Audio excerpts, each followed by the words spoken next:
Hey. This is Individual Perspective Podcast. I'm your host, Daris D, McKinney, and we are back for another one. And yes, this is going to be a hard one right here.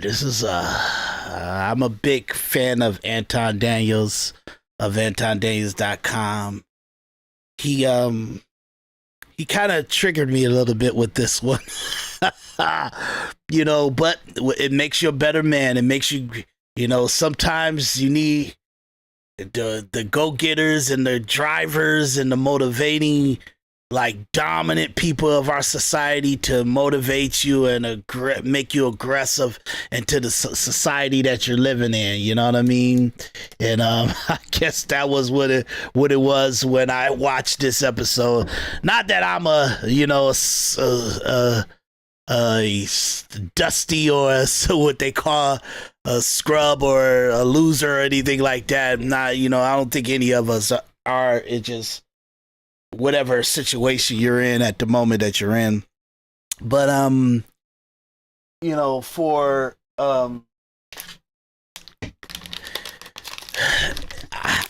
telling you, and I'm having a really honest.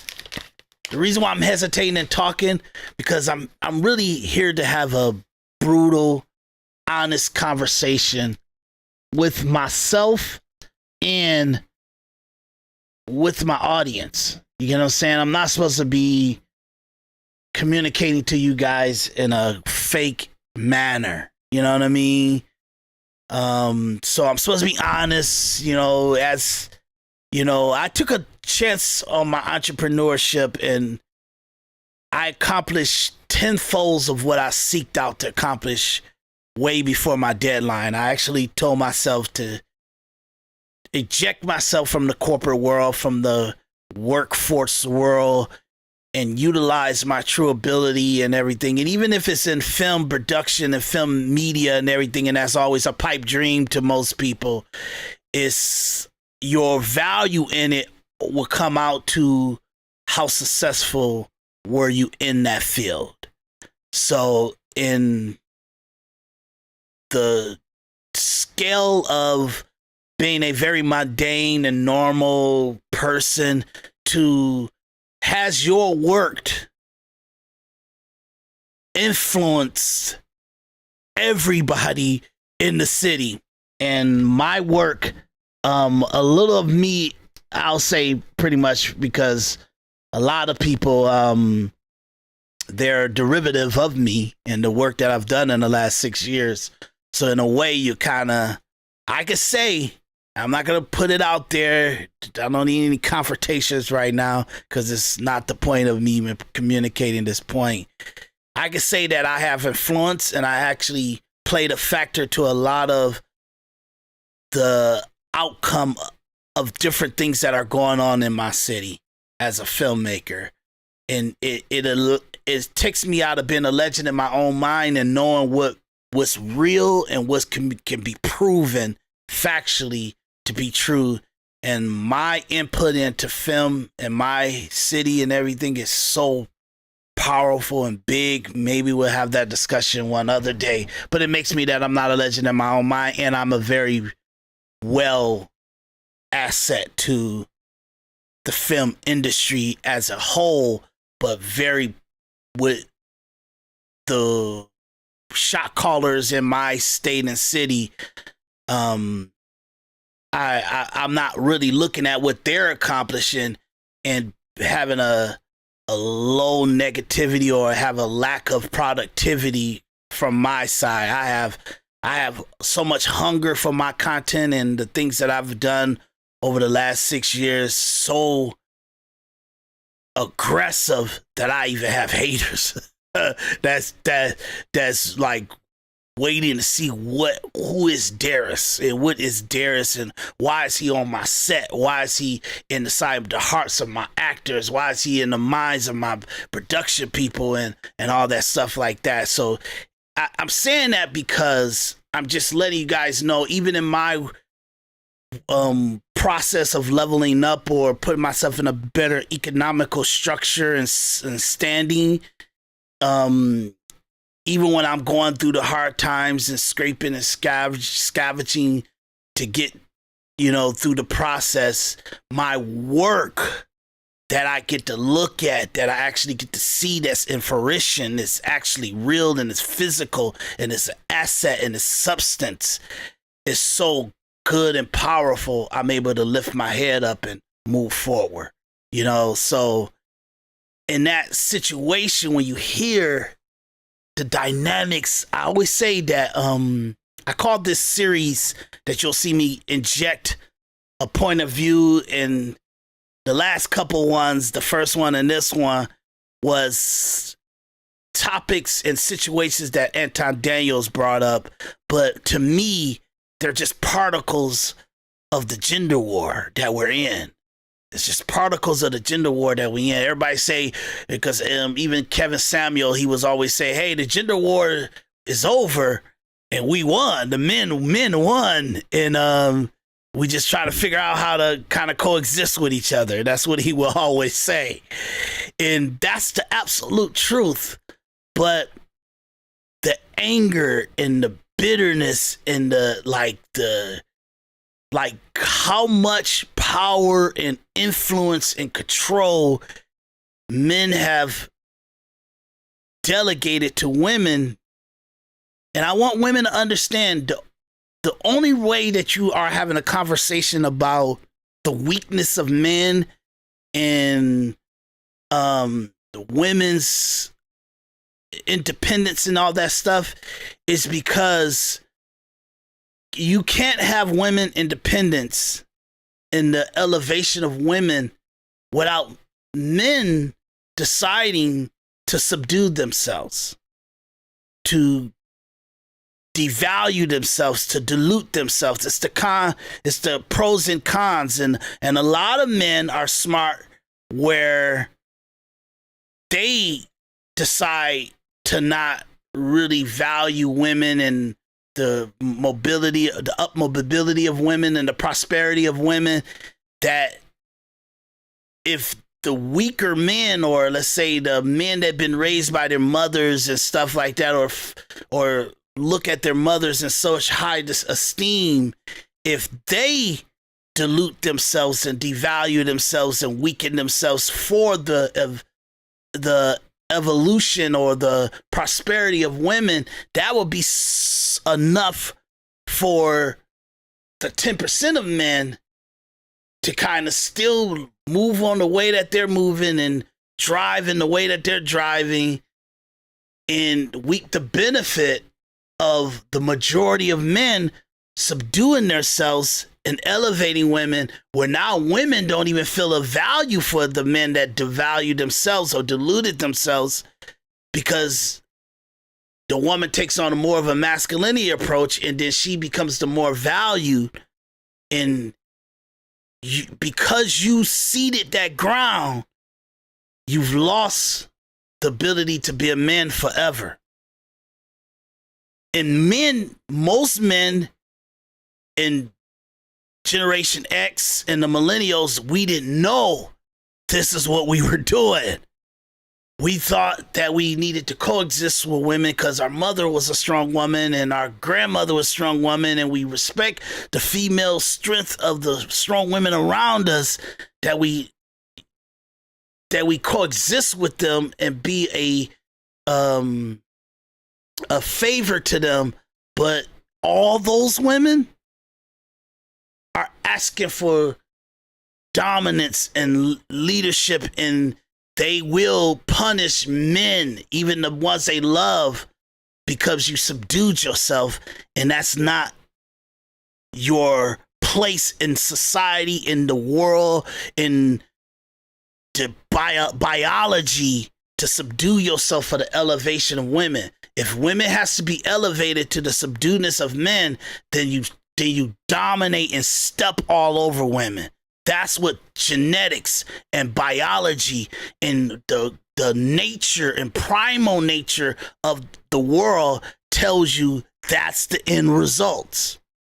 But you have 2 generations of men coming from the baby boomers that have put 40 years to 50 years, 2 generations of weakness from men in order to elevate women or give validity and value to women outside of the household.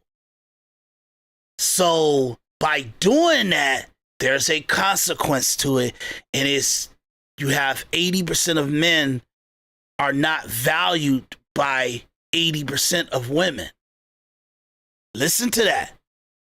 You have 80% of men are not valued by 80% of women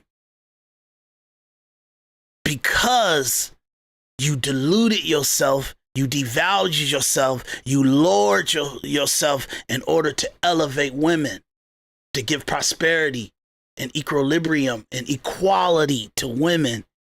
And now those same 80% of those women are telling you, you're weak. I don't want to procreate. I don't want to have any life or any respect for you. I don't even want you touching me because you that weak. That even if that's for something that we want emotionally, you as a man supposed to dominate and tell me what's the best for me. And pretty much physically tell me what the best for me is, and I have to understand that that's my place. Now, that men didn't do that, majority men, because we're talking about majority. We don't want to talk about the Anton Daniels. We don't want to talk about the Marquette, Devon Burtons. We don't want to talk about the Fresh and Fit. We don't want to talk about Will Smith. We don't want to talk about the high 20% of men that have a great life, or they actually can have their cake and eat it too, or they can live the life that they want to live. They're anomalies and they're irrelevant to the discussion. You should never have a discussion on what's suitable for Anton Daniels. You should never have a discussion what's suitable for Will Smith, because that's not how majority men live, and that's not what we're trying to overcome. So they say winners can kind of give you some kind of path or dream or motivation to make you, and that's why you should go to Anton Daniels, antondaniels.com, and become part of his Patreon, because unlike a lot of other social media influencers and podcasters, you don't have to pay for modules of training and insight from Anton Daniels. You pay a $10 a month from antondaniels.com, his Patreon membership, and all the links is in the bottom in the description. Even on my video, I put them all in there, so you can just click on them and do what you got to do to show service to him. But he gives you all his training about real estate, about money, about anything of prosperity, of growing yourself and everything, growing a business, everything. He gives you all that training for $10 a month. So I say, if you want to level up and you want to hear the insight from a winner and to get you motivated to go in some direction, listen to Anton Daniels at antondaniels.com, or you can go to his Patreon, or and all the links he gets. I have the links at the bottom of my descriptions in this video. He has it at the bottom of his YouTube page and all the other stuff, and everything that you need to know to get to him is at the bottom. It's important for me to set my conversation up, what I'm talking about in this podcast episode, because it's such a detailed and brutal episode that we're about to go through. That's why I said Anton Daniel has a brutal discussion, because how I gotta give my individual perspective on the conversation they had.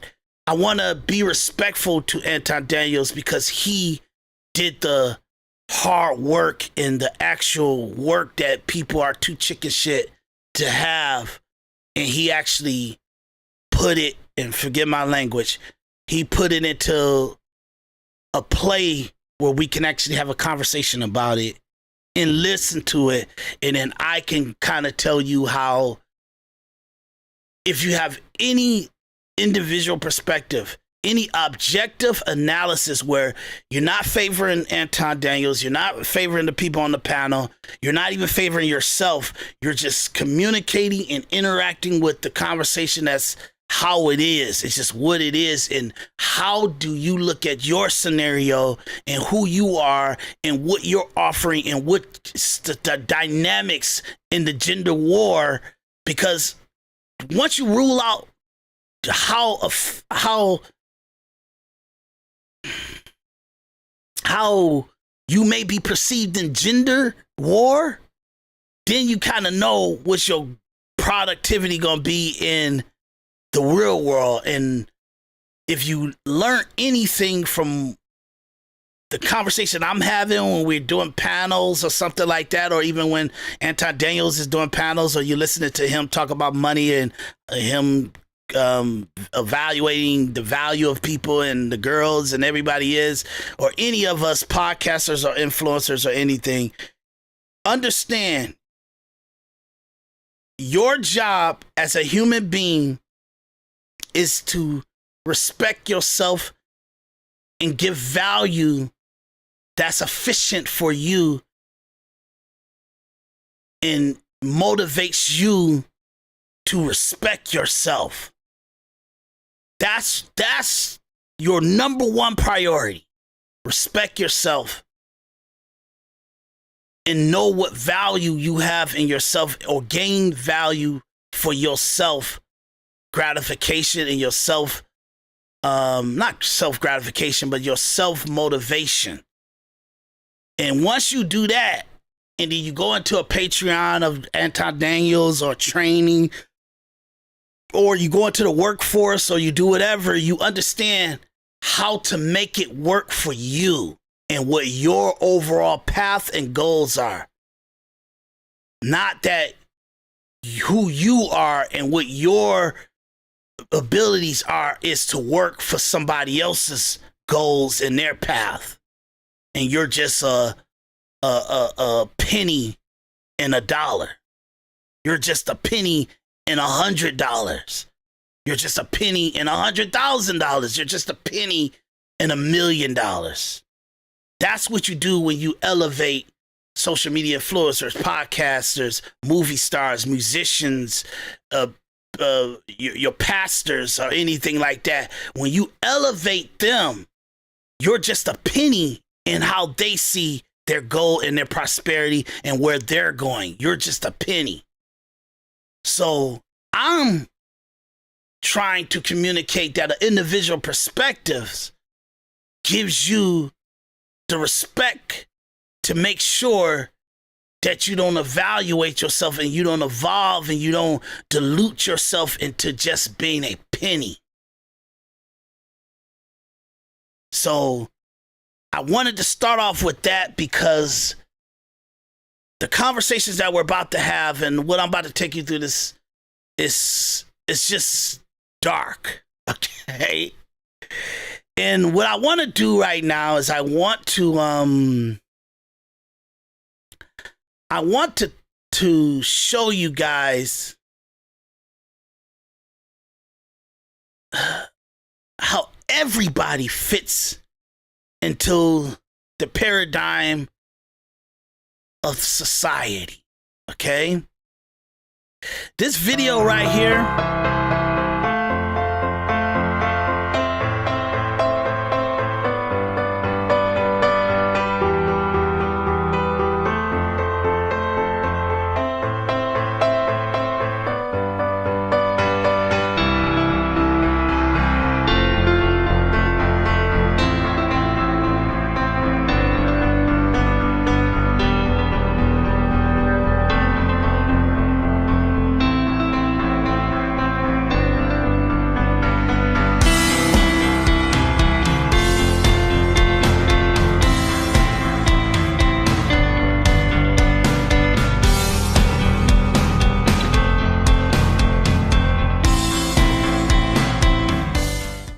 okay, sorry about that.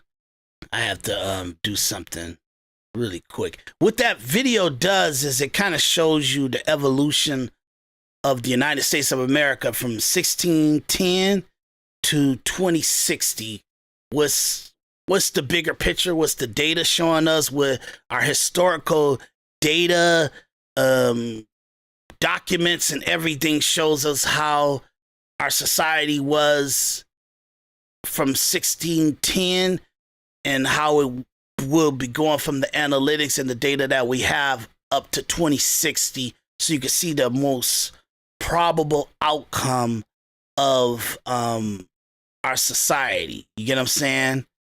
And what I want to do is, I had the music playing and I don't want to have the music playing, so I had to cut that off. So I apologize for that. So now we'll just go back to the actual video.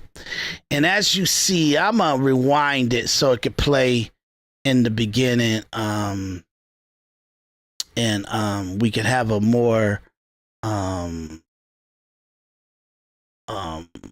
jump off point for it. Okay. So we're going to start this at the beginning, okay? So that's 1610, okay? This is pretty much where the colonialists and Christopher Columbus and all of them, or I know there's a debate on that, but let's just kind of keep it to what information we all generally know. The colonialists, the settlers from Europe come to find the land and everything, and once they find the land and they start populating and they start doing like the barter trade of trading bear fur and fur for food and prosperity, and they still was in a major conflict with the Indians and everything for the land and the takeover of the land, and the Indians fighting for their civilization and their survival and everything like that. It's a messy situation. I'm not really trying to get into that conversation at the moment, but at that moment where they start to have documents and they start to sign people that was birthed during that process and everything like that, this is going to give you a figure of like the white colonialists, Europeans that was here and where they were in the big scheme of things to the population. And at 610, they're saying from the documents and the situation of what they could kind of understand who's living on that's traveling and that was living on the land, and that they can actually record data for. It was 350 people that could be counted as population. Obviously, it was more with the Indians and stuff, the native Indians and everything like that. But from data and documents that they will kind of say will give them a demographic or a race or the ethnicity records and the population records of society in America, this is what the data was. So as we play the video, I'm going to kind of stop it at certain pivotal points like 1776, where the independence of America was stated, and it pretty much it was in existence and it was to be known. So you can know how many people was in the population from the moment of independence, us declaring independence from Europe and England and everything, and becoming our own land. Okay. And in this situation, you can see during the slaves, as even if we stop it at 1722, you can see through the imports of slaves and the documents of slaves and the slave owners, and pretty much them doing documents to the value of their cattle. That was the black American, the African slaves and stuff. You can see even at 1722, it was about 73,000 slaves that was known and documented in the land at that time. Okay, as we keep letting it go on and let it kind of go to 1776, and then we'll stop it there, just so I could just give you to the time of slavery. 76. Okay, I'm sorry. Until the time of the country right here. Okay, the country been rectified as a actual country, and the white European colonialists took over the land from the Indians, and pretty much that battle was won. Okay, and they still have problems long into the 1800s with a lot of Indians, and how many people had to get slaughtered in the westerns days and stuff like that, and you know that transition into, you know, the abolishment of slavery and everything like that. But at this moment in 1776, you will see that we have about 535. I'll say that's rounded off and say 536,000 slaves that were in America at that time, and the population of the white Europeans, the white colonialists, because obviously we're in rebirth now, from 1492 to the 1776. We're in population growth, and most of the white people that's living on this land and that's actually part of the society have been born and raised on American soil. That's additionally to the black African slaves also. This is past the going to import them into the country and all that stuff. These are rebirthing slaves now, where these are not imports of slaves no more. This is more population growth of slaves. That is 536,000, and then it's 2 million white Americans in this 536,000 black slaves. Okay, and the documents, because of slave ownership and stuff like that, this is why they can calculate the birth rate and the population growth of white Americans and black Americans, pretty much.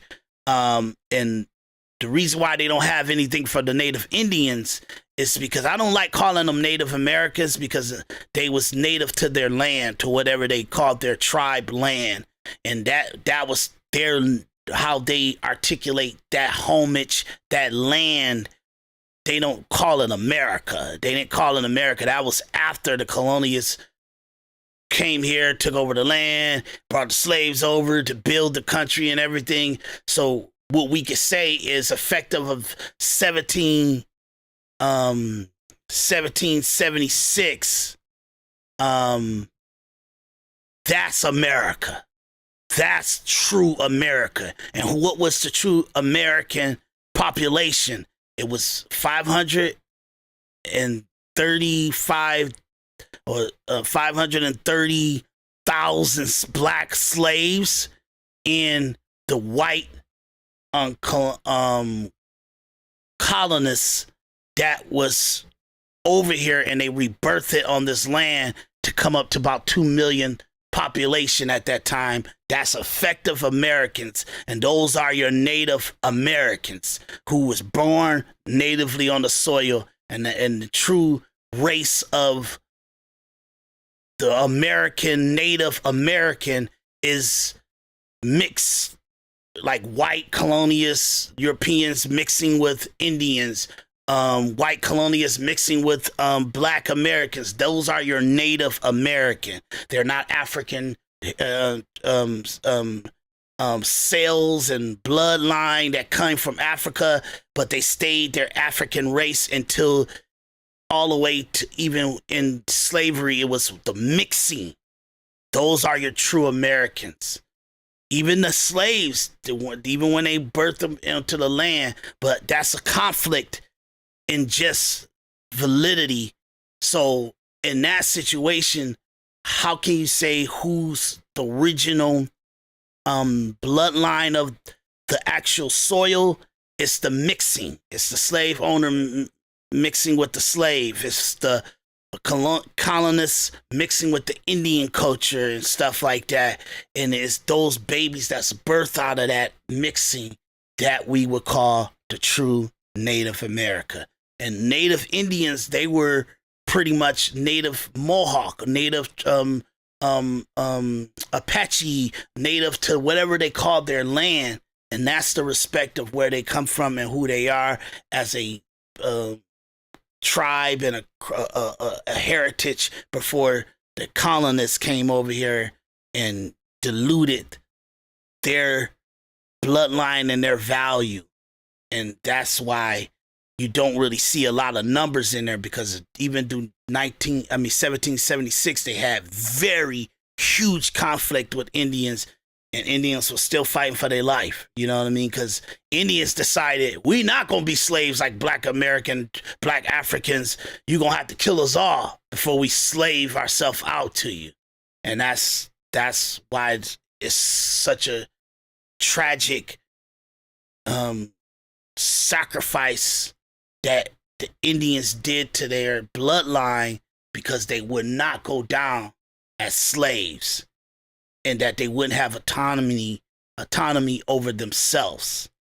And you know, and this like I said, this episode is going to be brutal, because I'm having a conversation with you before we go into the nitty gritty of the Anton Daniels conversation with a panel of women and stuff, and it's pretty brutal. Okay, so I know I'm taking up 30 minutes just to set the tone of this, but once I go into that, I'm gonna have no mercy, and I'm gonna evaluate myself in them, and I'm not gonna really sugarcoat it. So I hope Anton Daniels don't penalize me and go after me, and whatever I end up saying in the conversation is just a real conversation to be had.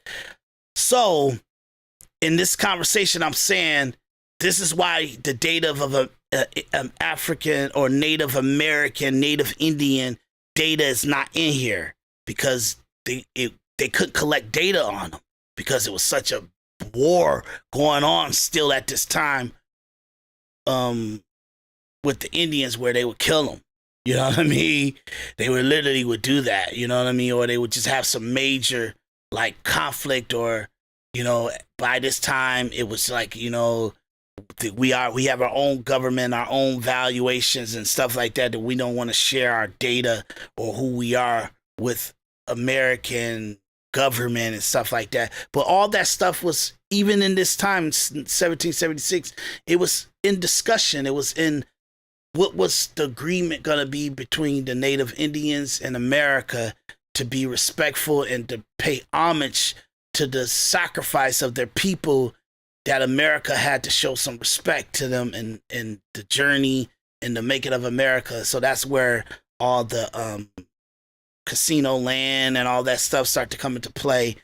It is from them starting to have a conversation to know what the numbers are and who the citizen and the Native American, Native Indian citizens are. But I'm giving you a lot of details. I don't really want to go so much into this, but I want you to get the concept of why I'm even showing this graph to you. And the reason why I'm showing you this graph is because I want people to understand the value of the white America in the bigger picture of things. The value of Black Americans in the bigger picture of things. The value of Hispanics in the bigger picture of things. The value of Native Indians in the bigger picture of things. The value of Asians in the bigger picture of things. The value of any different, like Arabic culture or something like that, and whatever race in the bigger picture of things. Once you see how it was in the unknown of data in 1610, to what is perceived to be the outcome of 2060 from the data we have now in this vast, informative data adjustment time zone we're in the internet age, I'll give you my conclusion, which you should be perceiving in your intellect to understand what's the actual situation, how we should be actually conducting ourselves as human beings in the world that we're in today. So as I let this play and continue to play, you're seeing the population of the African slaves populating, and then the white colonists, white Americans populating, and as you see it, you get to about I think the late 1800s, like 1850, and you start to see the data come in. Why? Because now we're welcoming the people to the land, and we're actually having conversations with the native Indians, and we're bringing people in from China and San Francisco and all that stuff like that, and you bringing in, and then you're kind of having a merging of New Mexico and California and Texas and everything like that with the borderlines of Mexico and stuff like that, and you're starting to get these numbers of imports, travelers, and that traveling by sea is not for the millionaires and the billionaires anymore. It's for a lot of low income populations around the world, and they're finding they're traveling the seas to come into America. Okay, and so I kept talking, but I went past a lot of benchmarks there. So I'm gonna go back a little bit, and like the passing of the Emancipation Proclamation. You get what I'm saying? That's, you got, you know what I mean, Abraham Lincoln, and what Abraham Lincoln's his personality was, I'm willing to destroy this whole country to free the slave, to get this dirt off our hands. This not the slaves, but the dirtiness of them even having slaves in America, to get that stain off the name of America. He was willing to destroy America in order to get it done. So so around 1864, you're seeing that the population of the white Americans is like 79. Was that, no, is that 29? I'm sorry, I don't have my glasses with me. Oh man, I don't wear glasses, but I'm trying to see. Give me 1 second so I can check this out really quick. Trying to see it on my I got multiple monitors, but they're, so 29. So at the passage of the freedom of slaves were at 4 million, and the white Americans was at 29 million. Okay. You got Hispanics coming in from like the southern border area in New Mexico, Texas, California, on the shorelines and everything.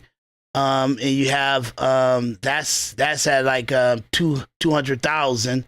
You have native Indians are starting to communicate, and they're starting to be able to calculate the native Indians. So it's obviously probably more people, Native Americans, than what they had in the data in 1864.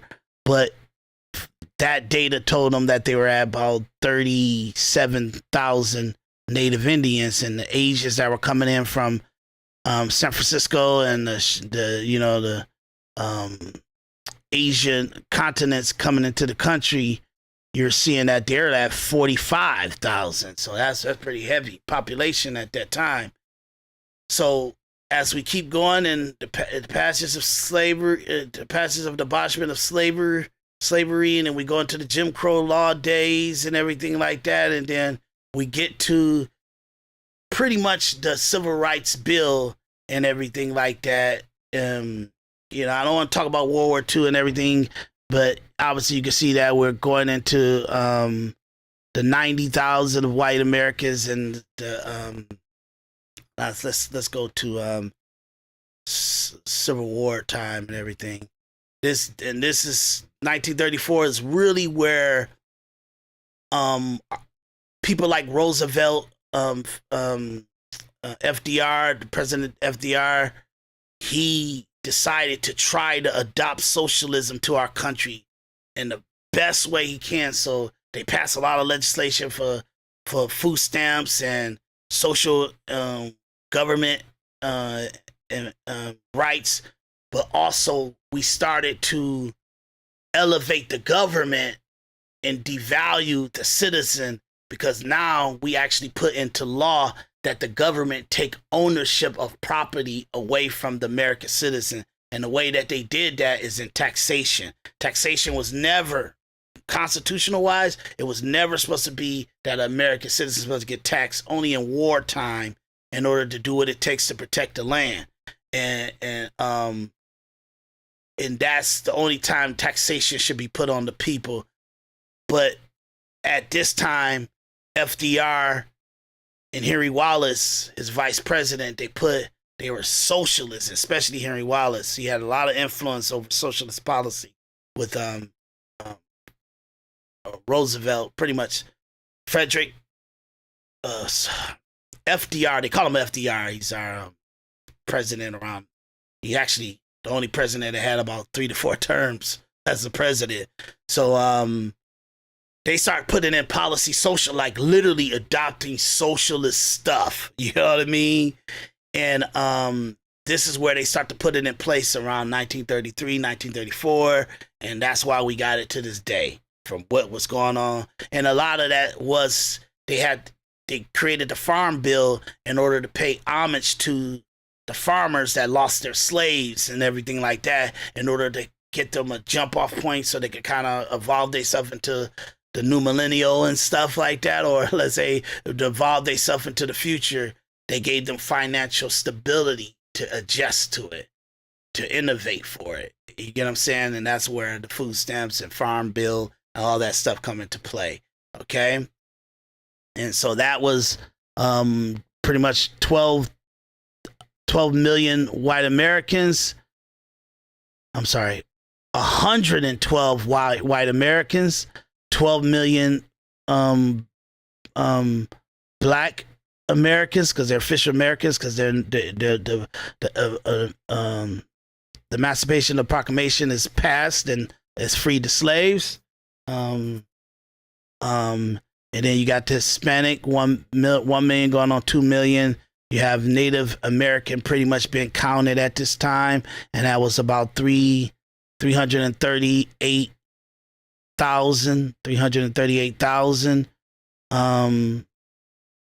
Native Indians, American citizens. And then you have Asians, that was 262,000 Asians and stuff. And that's what the record was pretty much in the passage of the New Deal, pretty much, put it that way. Okay, I'm sorry. I did something. Okay, so let's let it continue. So, as we go into the passage of the abolishment of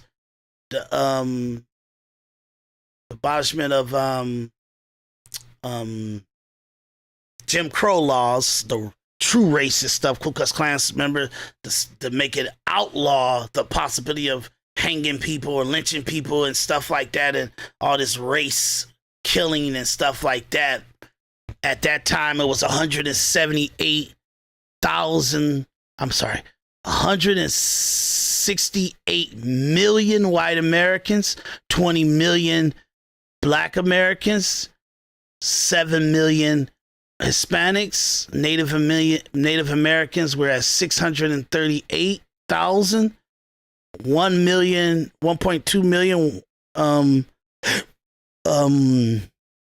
Asians, and then other, like I said, Arabics and different coastal line Indians and different things like that came over, and that's where the others are coming from, you know. So different cultures that are coming over to be citizens of the land.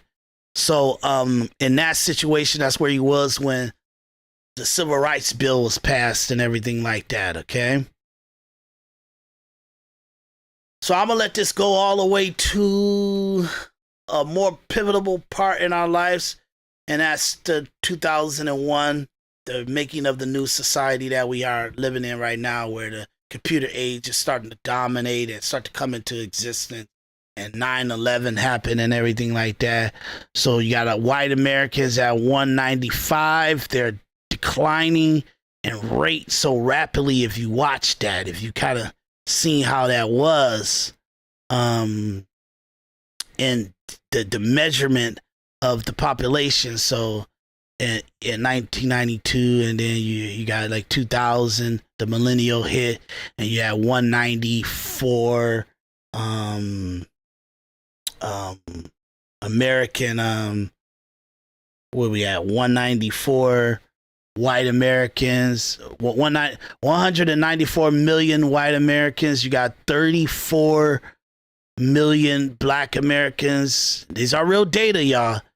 Hispanics are like 35 million, you know what I mean? So even at that point, Hispanics was, they data said that it was, and that was because of Ronald Reagan let about 10 to 20 million people coming to the country. You know what I mean? So that's why that big jump in the number where Hispanics came way up there and even beat out in 2000, their data telling them it was 1 million over the population of black Americans. That's wild. Native Indians are known to be 2.4 million. Asians was known to be 10 million, and others is 15 million. So that kind of lets you know where that's at. 2001 hit, and you're at 195 million white Americans. And it's a turn of the age of where we are in the computer age, y'all. So that's why I want to pinpoint this out to you. Black Americans 35, Hispanic at 38, and so on as you see on this graph. So I'm gonna let this go all the way to our current time, 2024. Okay, so 2024, you know how much your population now is. So if you wanted to know if this data is accurate, if you know what the data is known now, and they did this graph, they did this makeup in 2019. So just from everything that we know, the data that we know, how accurate were they to our population? And everybody know 100% we're at 46 million black Americans. That's accurate on the nose.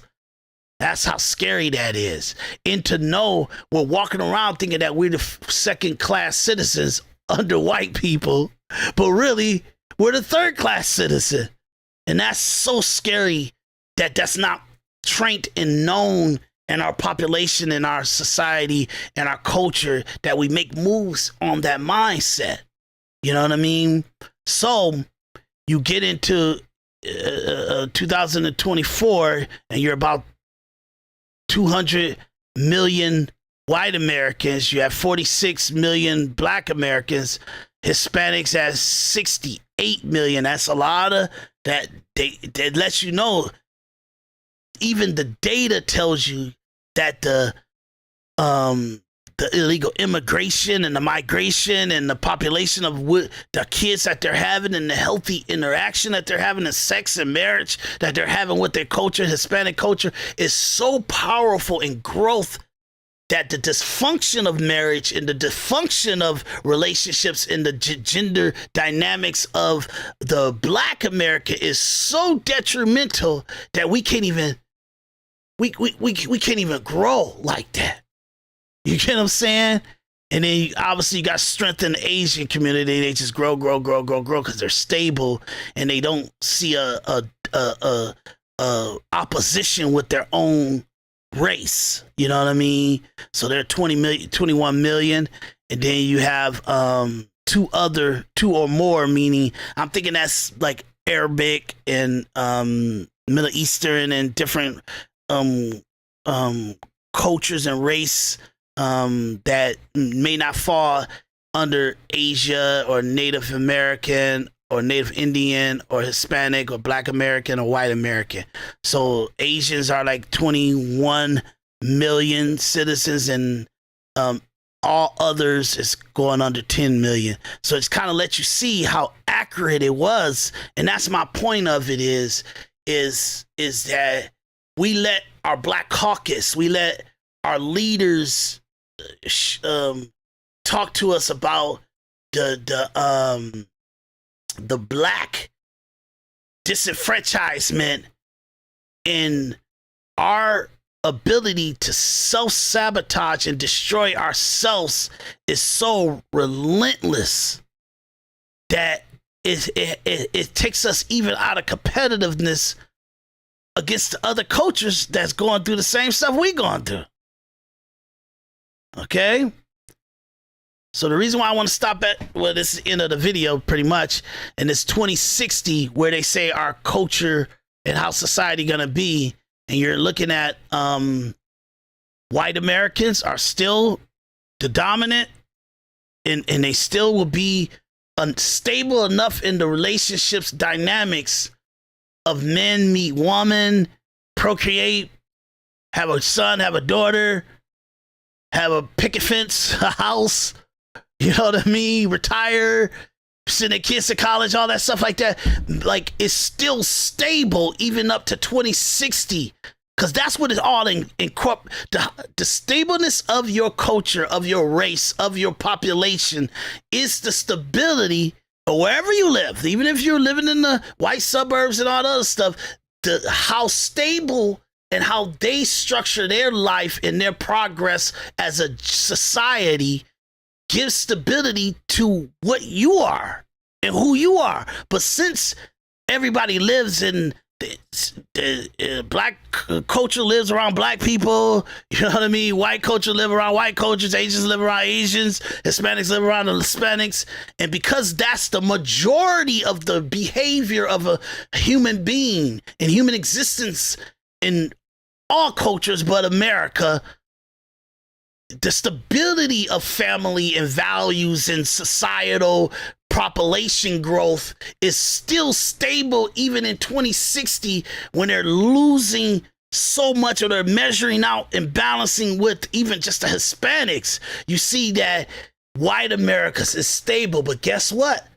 Second to white America's stability of family and values and culture and existence and progress and prosperity, Hispanics are populating. They're not populating to 128 million in 2060 compared to white America's 179 million because they just having sex and it's just broken homes all over the place. No, those are families. Those are lineage growth and prosperity growth and procreation growth going on, and it's a healthy environment for. No one's having a baby when you're under the gun. No one's building a family or getting married when you're under the gun.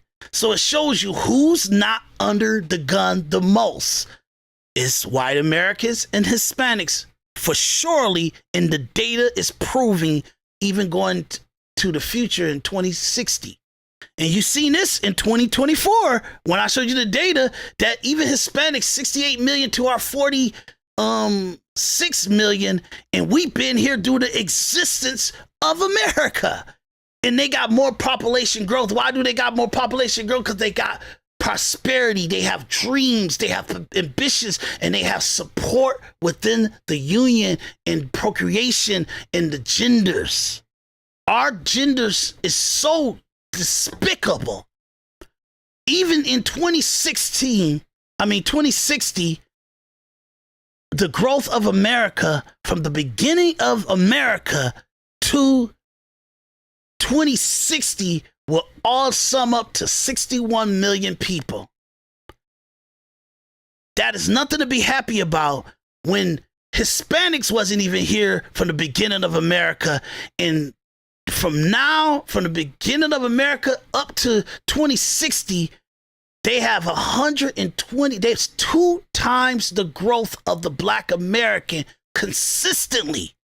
2 times the growth of black America consistently. That's what it's telling you what's going on right now. So I say this, in Asia is 35 million, and Native America is 6. That's how much devastation got done to the Native America, and how they're mixing and just the dying off of Native Americas to the data that we all have known from the beginning of time in America to now. That's how bad that is. And that's a whole nother discussion, and we'll have that discussion. But I wanted you to see the detriment of the black American, because this is a black conversation that we're about to go into with Anton Daniels. It's universal because you got Hispanic ladies, you got women that are mixed with white and black and stuff like that. So it's all the melting pot together. But in the vein of how we are interacting with each other, it's a black conversation of how degenerate and destructive and even just uncivilized men and women, black men and black women, and just the culture of black America is to each other. And you see it all over this discussion that we're about to go into with Anton Daniels, okay? So I wanted to set the premise up like that because I wanted you guys to see the substance of why I'm about to react to this in the manner I'm going to be reacting to it in, because it's just the way it is. It's not my fault. It's not my element. You get what I'm saying? It's just this how despicable we are as a race and a culture. Okay? So, my lips getting dry. I'm sorry.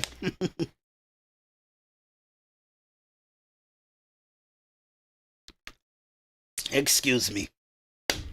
So, what was the introduction? And I should have known when I see him do a little segment on it that he was going to bring it into the discussion of the panel on Monday night. In that conversation, I didn't really like what he was saying, Anton Daniel was saying, and even the discussion right here. But instead of me holding it off, let's go into how he introduced this topic to his viewers. Oh, excuse me, to his viewers. The question is, women are struggling to find men that they can date. Okay, couple things. Number one, black women cannot, shall not, should not expect a black man to be able to provide them with the same type of a lifestyle that a Caucasian can provide for the white female, because the Caucasian benefits from white privilege, the black man suffers from white racism. So I thought we was going to be able to get into this a little bit and for me to hear a little bit more before we start jumping off the bridge, but this is crazy. This is crazy. I mean, expectations and all of that. It looks like we're going to do a full breakdown on this one, ladies and gentlemen, because, again, y'all got to stop taking advice from people when it comes to relationships that is not successful when it comes to relationships. Yeah, you got to stop taking it. I don't care where you at. I don't care what country you're from. I don't care where you reside in.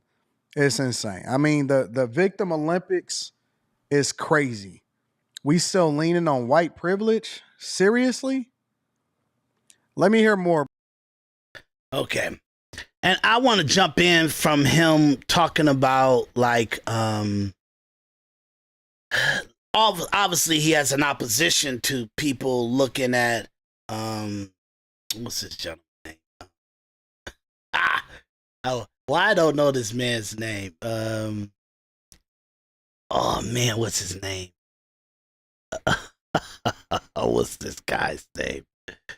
Oh God, Umar or something like that. What's his name? Umar Johnson. He's like a Afrocentric, blackity black. That's what they call him. I call him Afrocentric. Philosopher or advocate and stuff like that. So already Anton has his perspective of stop taking advice from people that have failed relationship or not even getting married, or they're not even in a place of successful marriages to give you advice about successful marriage. And it messes up his objectivity. I feel this is, look, Anton, don't beat me up. Your objectivity, you come out of the pocket of it because your opposition to him talking to this girl or this woman, this England woman, and he's giving advice about relationships. But I say no, stop, forget Umar. Forget Umar. You have your own success. You who you are, and you phenomenal, and that's why you're giving your commentary on Umar Johnson's opinion about relationships, but don't forget context. Ever.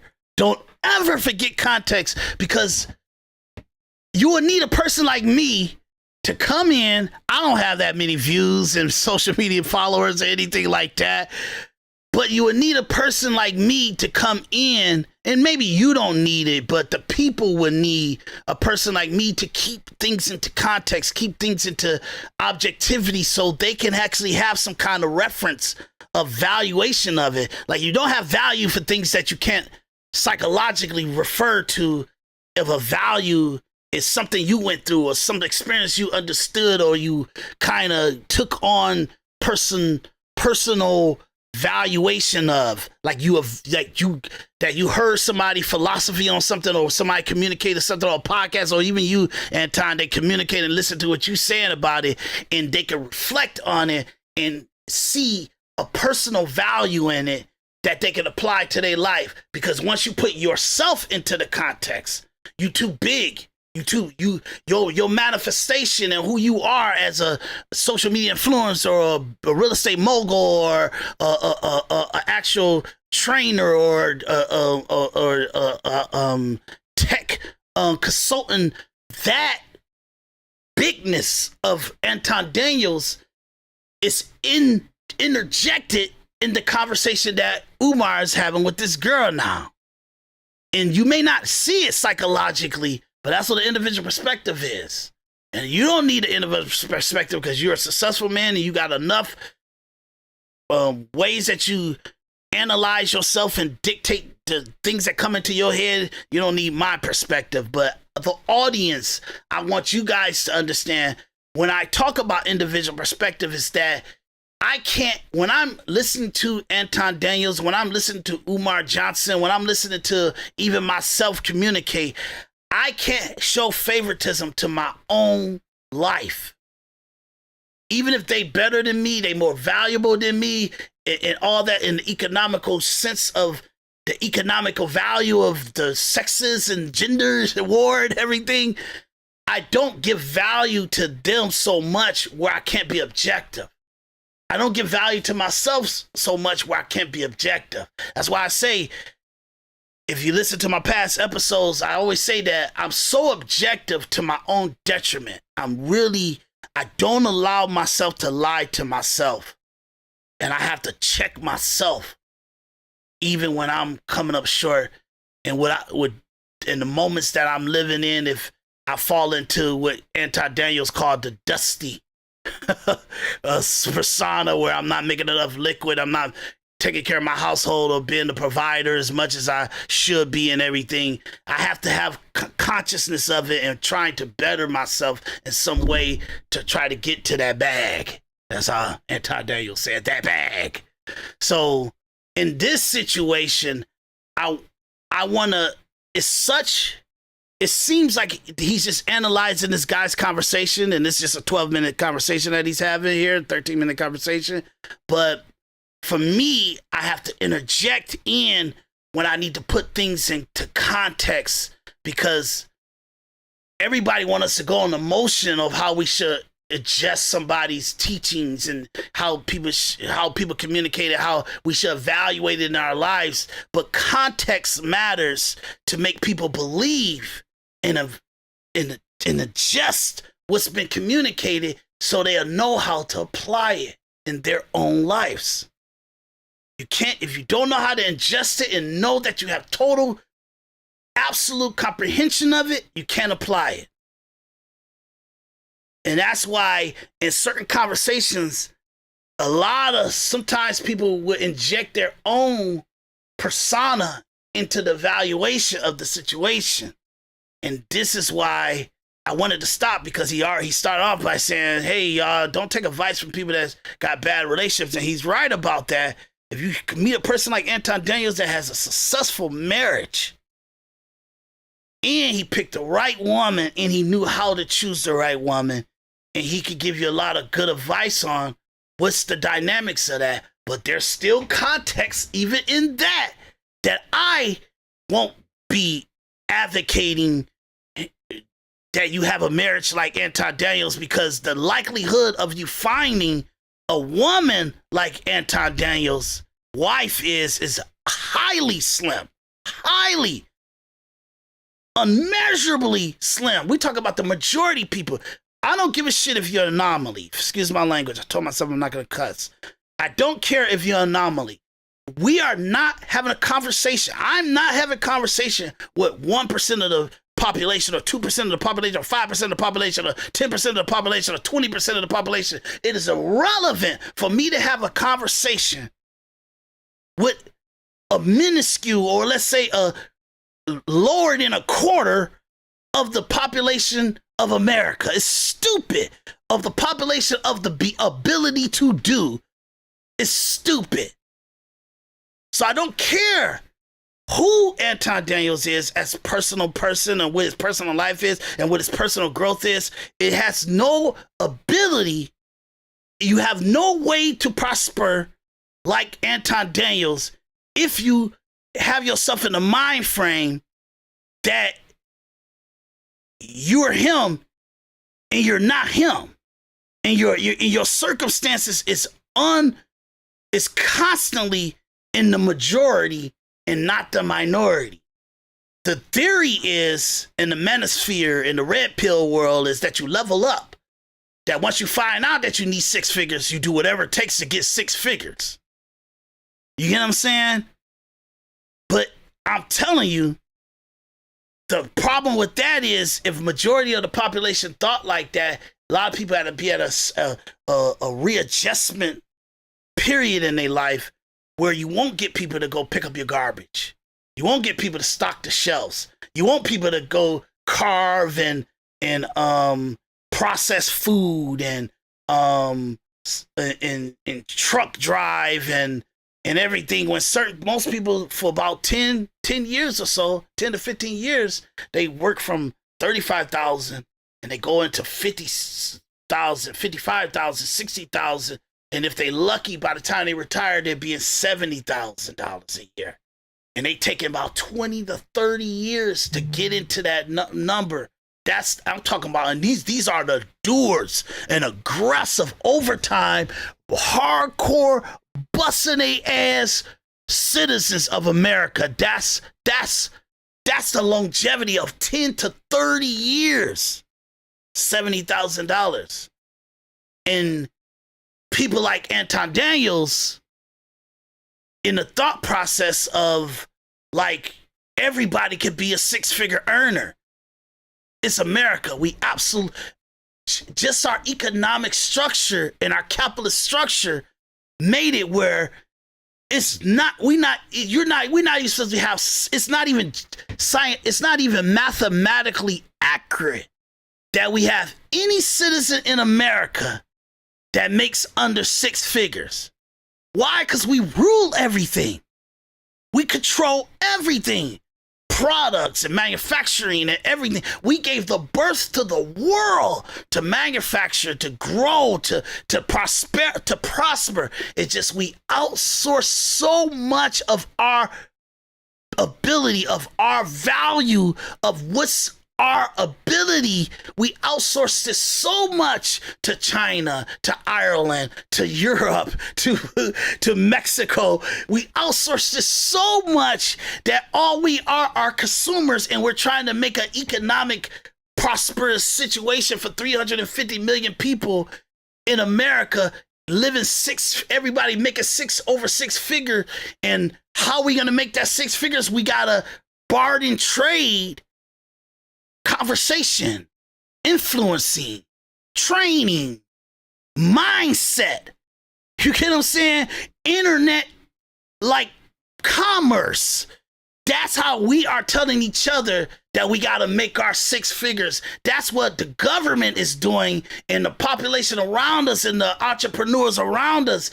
That's the environment that they set up, that they take from the people and then tell them, find a way to sell what I got, or not even sell it, but reuse what I own. I'm going to purchase all the cars, and you guys will rent the cars from us to have an account on Turo that you rent out to other people to make money off of. That's the society that Anton Daniels and social influencers and the Bitcoin community and the rich elite, that's how they have it as an okay society of economical growth. I'm saying that's okay. I think he winning with that strategy, but that's not the majority. You're not going to be able to adopt Anton Daniels' way of life to your life because it's not a majority possible. It's not a more probable outcome. It's a possible outcome. The country's built for it. The economical capitalist structure of us is built for us to have 200 million Anton Daniels. It's built for that. But the realistic situation of the world is that most people are going to work and live. I'm talking about great human beings. Like the type of people you want in our society, that you want teaching your kids, that you want being a neighbor to your family. The majority of people are going to make 35,000, and then they're going to fight and make different investments in different situations in their world where they're going to make a salary from 35,000 up to 75,000 by the time they retire. They retire with maybe $300,000 in their 401k because they maxed it out, and they got $300,000 in their 401k, and then they probably worked their whole life from that 35,000 to 70,000 to put $350,000 in a mortgage, and when by the time they get 60, they probably get cash out for about, if they lucky, probably $700,000. That's the average. That's 80% of the population will fall in that situation. And I'm telling you, I'm lowballing it. But I want to be fair. So nobody can come back, even Anton can't come back and analyze what I'm saying as it's not unmercifully objective, honest, and just factually true. Okay? So when this discussion that they're having, I just want you guys to keep in context how it would apply to you, and even hearing how he talks about things, and to know what to throw away and what to keep. Somebody this great, you're going to even have to analyze them like that. Can provide for the white female because the Caucasian expect a black man. I guess I got to talk about what he's saying about this black man, this racist stuff that he's talking about, Umar Johnson. He's a racist, and I don't really care for this stuff myself because I just don't. So I have no value for it. You get what I'm saying? It's the low hanging fruit, racism. You get what I'm saying? With all the power that black Americans would, and they such a minuscule of the population, it's crazy. That's a whole nother discussion. But context is everything. So let's start from the beginning, and I'll have my input. And the question is, women are struggling to find men that they can date. Okay, couple things. Number one, black women cannot, shall not, should not expect a black man to be able to provide them with the same type of a lifestyle that a Caucasian can provide for the white female. Now, and I don't want to cut it from Anton because he's about to put there, but I do want to keep the context that she said women can find men that they want to date. Your mindset is wrong. You don't have enough value to be dating nobody. You need to be paired with somebody immediately. Immediately. If you're going to date somebody, you don't have any value. Because once you date the one person and you start slob with that person, and if you guys have intercourse with that first person, you are diluted and devalued, and no one should respectfully give you any value past that. Why? You didn't save yourself for them. Okay? But let's say men, for the last 40, 50 years, we have thrown that to the side. And we have treated women and prospectable union women as knowing that they lost their virginity and they have procreated with multiple guys before they got to you. and still you look at them as a value to go into a long-term relationship with. We done this. It's not an illusion. Men have done this and knowingly do it. Knowingly do it. So the valuation of worth in the like respecting oneself. If a woman starts off the conversation and women don't have men out there with the value to date them. Hold on. Are you even equating yourself into the value of that that this guy should focus on his money, focus on his prosperity, focus on his growth, focus on what's the best for him, and not really give you any consideration for 10 to 20 years down the road? Because that's the option we have. That's better outcome for men. When men do that, you get to Anton Daniels. Now, Anton Daniels was lucky enough that it was a girl that he was connected to in high school, in a young adult age. They got together and he married her right off. So going into their 20s, they was already married. They already knew. They already went through enough stuff to see the ups and downs of society and the destruction of being completely having everything and having nothing. They've been through that ups and downs, and she was there to breathe life into him when he gets despair, when he gets like his mindsets get frustrated. She was there to make him know, like, hey, you're not alone. Is there anything I can say? Is there anything I can do? That's how she was. So by the time he got himself back on his feet and he peered off, he understood how not to lose again, how not to put himself in a situation again. Why? Because his father communicated greatness in him, dominance in him. I always tell people, what does Steve Jobs, Tupac, and Jay-Z have in common? What does Tupac, Steve Jobs, and Jay-Z have in common? You get what I'm saying? No, Elon Musk too. I'll put him in it too. So Jay-Z, Elon Musk, Steve Jobs, Elon Musk, Jay-Z, and Tupac. What do they all have in common? Their mother breathed dominance into them. Their fathers breathed dominance into them.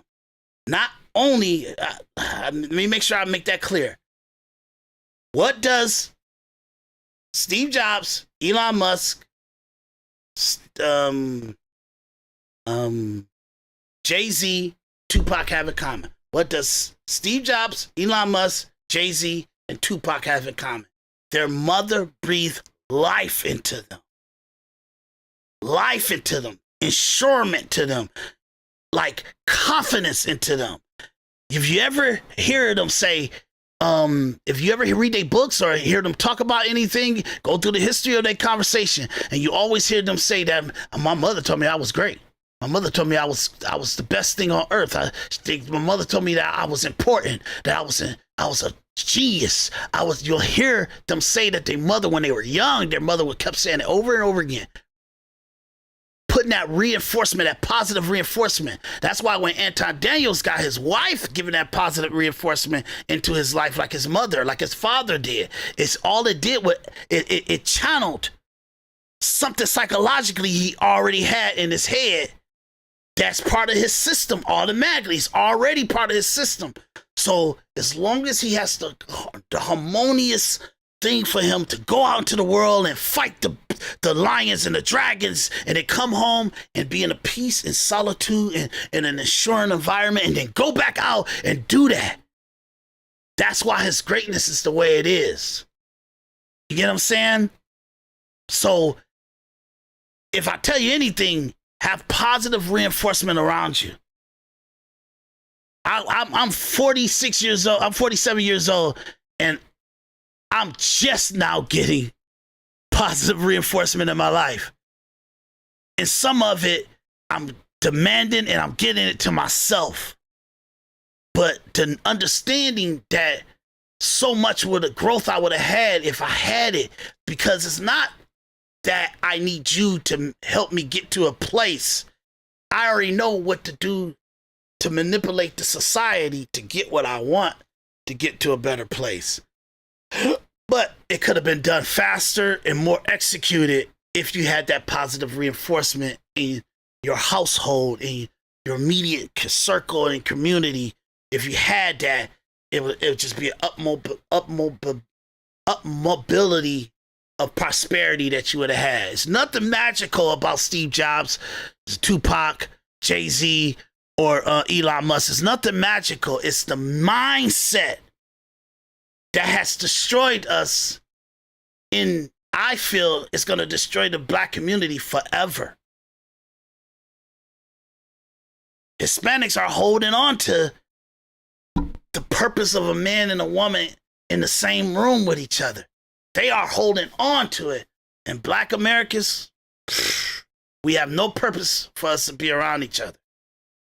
You get what I'm saying? And that's why even when we go into different relationships with different races and everything like that, it's a psychological trauma that's there in the black American from where they come from. So you gotta, I know that sounds bad, but I'm telling you, you'll hear it in this conversation of the women on the panel that we're about to hear there too. But let's finish up this conversation. I know I'm going long on this, but it's so important, and hopefully I don't have to break this up into two parts. Because the Caucasian benefits from white privilege, the black man suffers from white racism. So I thought we was going to be able to get into this a little bit and for me to hear a little bit more before we start jumping off the bridge, but this is crazy. This is crazy. I mean, expectations and all of that. It looks like we're going to do a full breakdown on this one, ladies and gentlemen, because, again, y'all got to stop taking advice from people when it comes to relationships that is not successful when it comes to relationships. Yeah, you got to stop taking it. I don't care where you at. I don't care what country you're from. I don't care where you reside in. It's insane. I mean, the victim Olympics is crazy. We still leaning on white privilege? Seriously? Let me hear more before we break it down.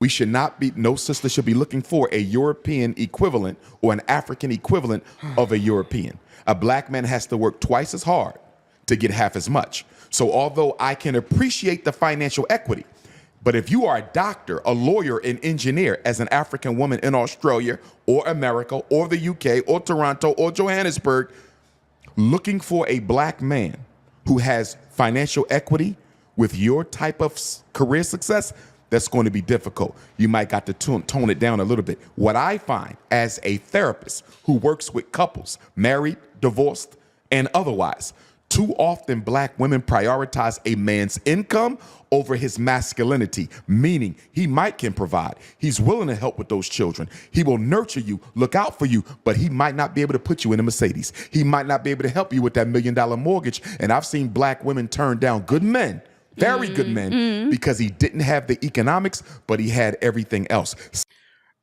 And the problem with this conversation is that in order to substantiate the argument, it's always a tale between two extremes. So there's a difference between somebody being adequate, and we got to talk about really being equally yoked. First, I don't know how somebody can coach somebody in a relationship as a therapist when you don't necessarily have the results. That's crazy to me, but let's just remove that as a part of the conversation before we deep dive. It's always a tale between two extremes, right? There's one thing to say that, okay, you know what? Well, you know, you shouldn't turn down good people or guys that's operating in their masculinity or whatever. You got a good job, blah, blah, blah, blah, blah. But it's another thing to say, but he can't put you in a Mercedes. You know, for some reason, and give me a little bit of rope here, people are acting like they not normal. Like most of us, 99.9% of us are normal. It is a reason why they call it the top 1%. So you have to go into this with integrity and authenticity and speaking to the majority. And it's not, I don't even think that it's even important to mention a Mercedes or anything like that. How you saying that? Do you think that girl ain't thinking about her Mercedes? See, Anton, you taking it out of context. You saying what he bringing it. He looking at her. He knows what kind of success she got on her podcast and what she has in the whatever. It look like, sounds like she's from London or something, or some European stuff.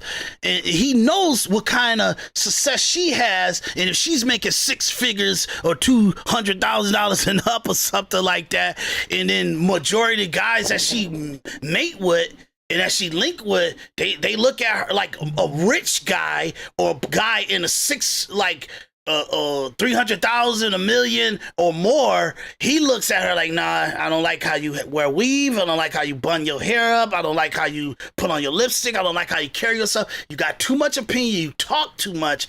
I can't put you around other doctors. I can't put you around big multi-million dollar people that I'm going into a room with to close a 600 or like a $60 million deal with, or a $6 million deal, or a $600,000 deal with. I can't take you into this room because I know you. I'm here and having a conversation with you. I've been dating you for about a couple weeks now, or a couple months, or a couple years, and I'm saying, nah, you can't represent me in that room. So he's looking at her. You got to remember, look at the context of how he's looking at her. And when she's talking, saying her opinion, and he looking at her saying, okay, let me let you understand that you kind of been a little aggressive. You physically, your body is good and all that stuff like that, but there's a lot of women bodies good out there, especially if you're willing to deal with mix and you're willing to deal with the women in your actual age group. They pretty much got your body in. They are better mannered than you. So I'll take my chances on them. Take my chances on the girl that's beautiful at McDonald's or CVS or a bit of waitress, and she just trying to respectfully work and get a little extra money in until she gets into a stable relationship, but she on her own and all that other stuff. I'll take my chances on her before I do this loud, obnoxious, ridiculous woman, average woman. You are 6 at best, telling me, oh, women can't find a man that's up to their level. And then you have people like Anton Daniel saying, let's have a conversation about people that's not equally yoked. We don't have to have a conversation about people equally yoked, because we're having a conversation about the 80% of people that I say is 80. Anton Daniel says it's 99%. That's average.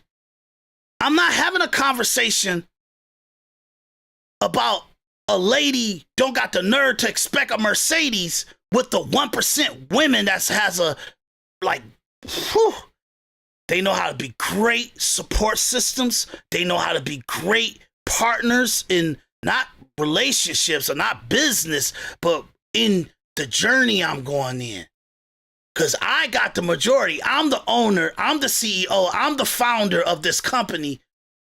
But you're coming in as my COO, and you, in a way, are in a partnership for success to this company with me. I'm the leader. I'm the one who tell you how to do your job, and I had what expectations that I have on you to operate in what you're doing, but you the COO. So he's not having a conversation with her in the scenario that she's like a 1%er. He's having a conversation with her as she's part of the 99 that you say. I say 80%, you say 99 normal people. Now, if you, Anton Daniels, want to put this lady in this thing as one of the 1%ers, then ask yourself, why is she having a problem with getting a 1%er to marry her, to date her? You get what I'm saying? I'm pretty sure they dating her and beating it out, and then they moving on because she's not a person to settle down with. Why? Don't beat up on him, Umar, for checking her on the expectation of one of the men that could give her a Mercedes. Check her. He's normalizing it. He's putting in a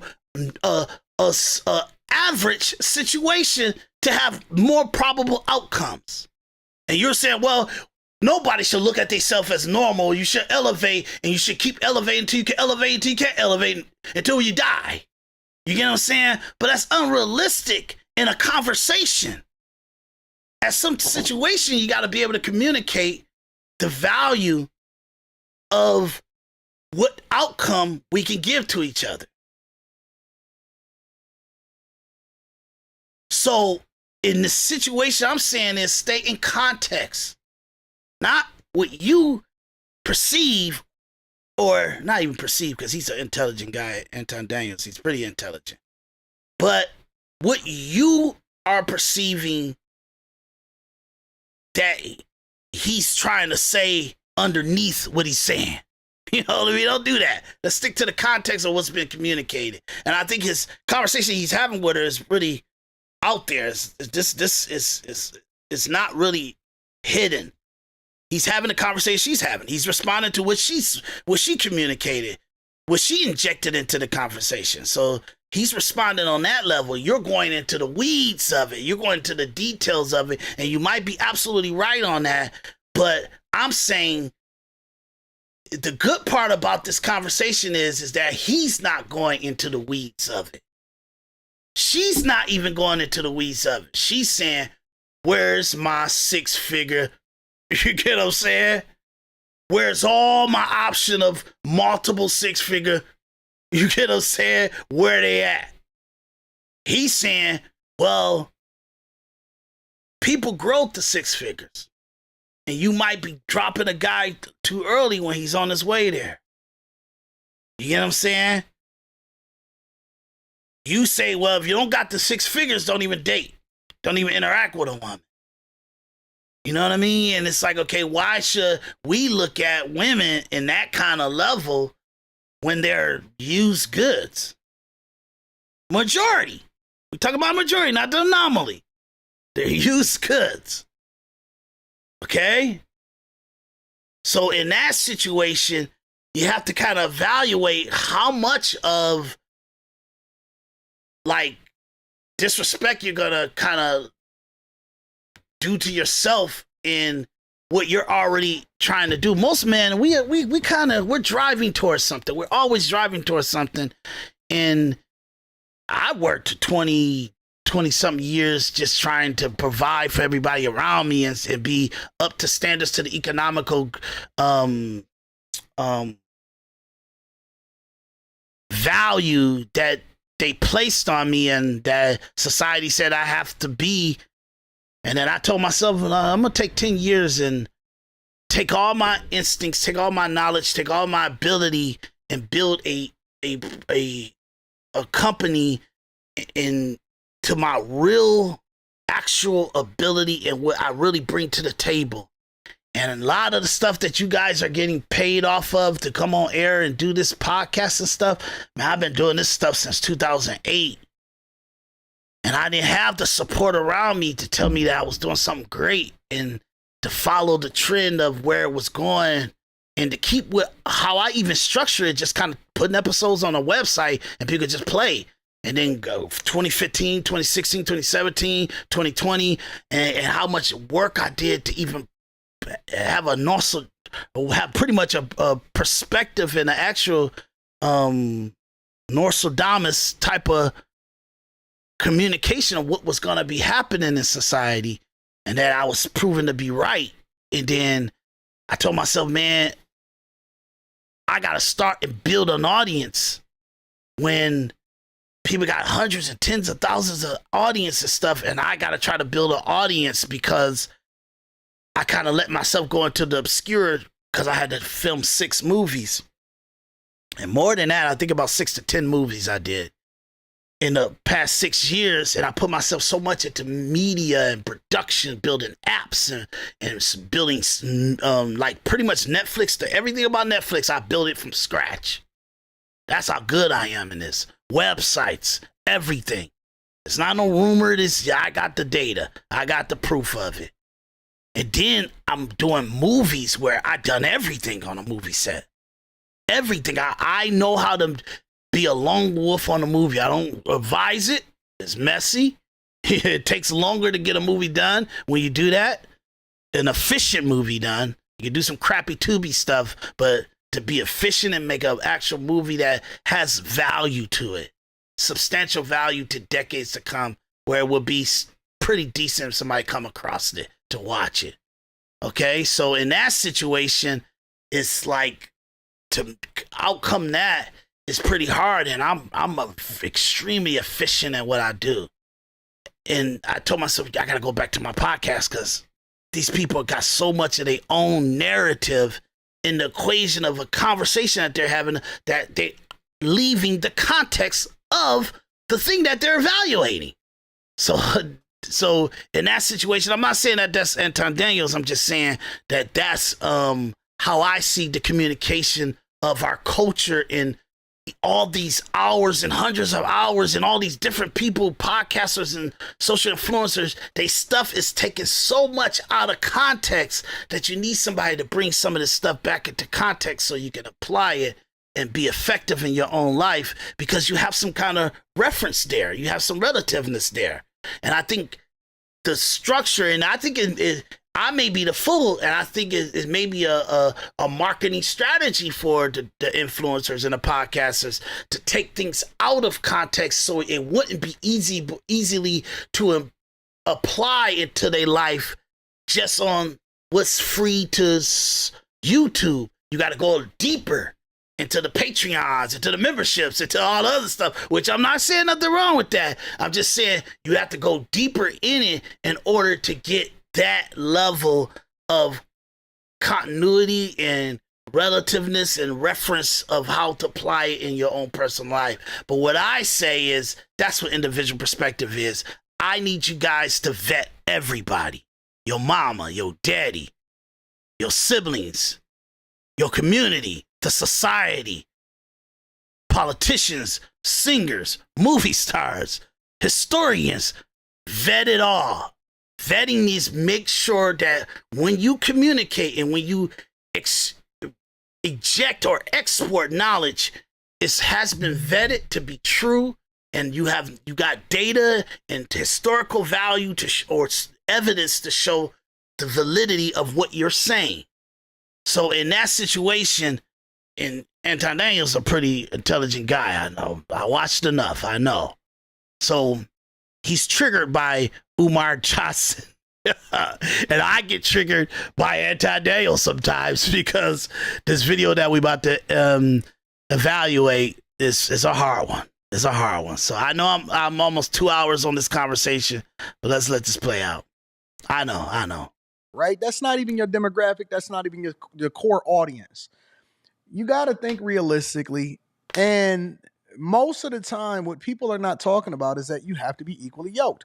Usually you are what you attract. And so if you are a person that talks to dusty people all the time, men or women, then that's the type of, you know what I'm saying, energy that you're going to get. If you're the type of person that, attract the type of people that got good character, that's the type of energy that you're going to get if you surround yourself with great people, right? So So that's a conflict there. And the only reason why I'm saying this is because I want better understanding of what you're saying. If you attract yourself to dusty people all the time, then that's what you're going to get, dusty people. If you attract yourself to people with good character, then that's what you're going to get. Like, okay, so dusty people are what? What's the definition of a dusty person? You know what I mean? They say, a dusty person is a person that sits at his mama house in the basement and don't make nothing of himself. He's just a loser. He's just not doing anything. He's just living off his mama. He's living off his woman, and he's just a loser. He's not even trying to do anything. He's just a dirtbag, beating on her, jealous of her success, and he just like, dude. You're putting the phrasing of dusty into like a person that's been working at Walmart and he's busting his ass and he's doing overtime and he's doing the best he could do at the moment until that thing pings in his head, until that moment of entrepreneurship like pings in his soul, until he connects to a YouTuber, until that time comes, you saying that the average woman should walk up to him and call him Dusty.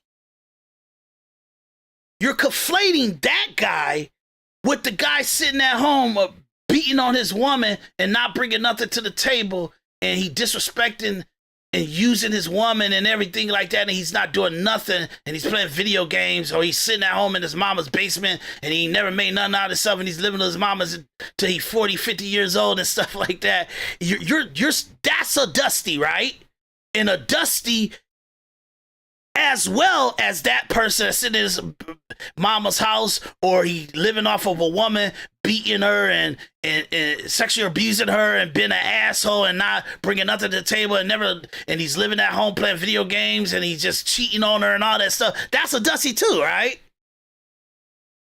So you're equating those type of people with the guy that's busting his ass doing overtime at Walmart, doing overtime at Amazon. He makes about, if he's lucky, he's ranging from $35,000 to $55,000 a year for the last 5 to 10 years of him even pushing to make money and what he's doing. And then when he's good, most likely he'll get up to $75,000 if he's lucky in the long tier time, in the 10 to 20, 30 years of whatever different jobs they have. But if he's working at Walmart, or if he's just working at Amazon, he's getting in that range where he could it takes him 30 years to get from 35,000 to 6 figures, or like 100,000, 35,000 to 70,000. But those are Dusties in your book, right? That's on that they may not be there, but they're on that way of what they're doing on a day-to-day activity.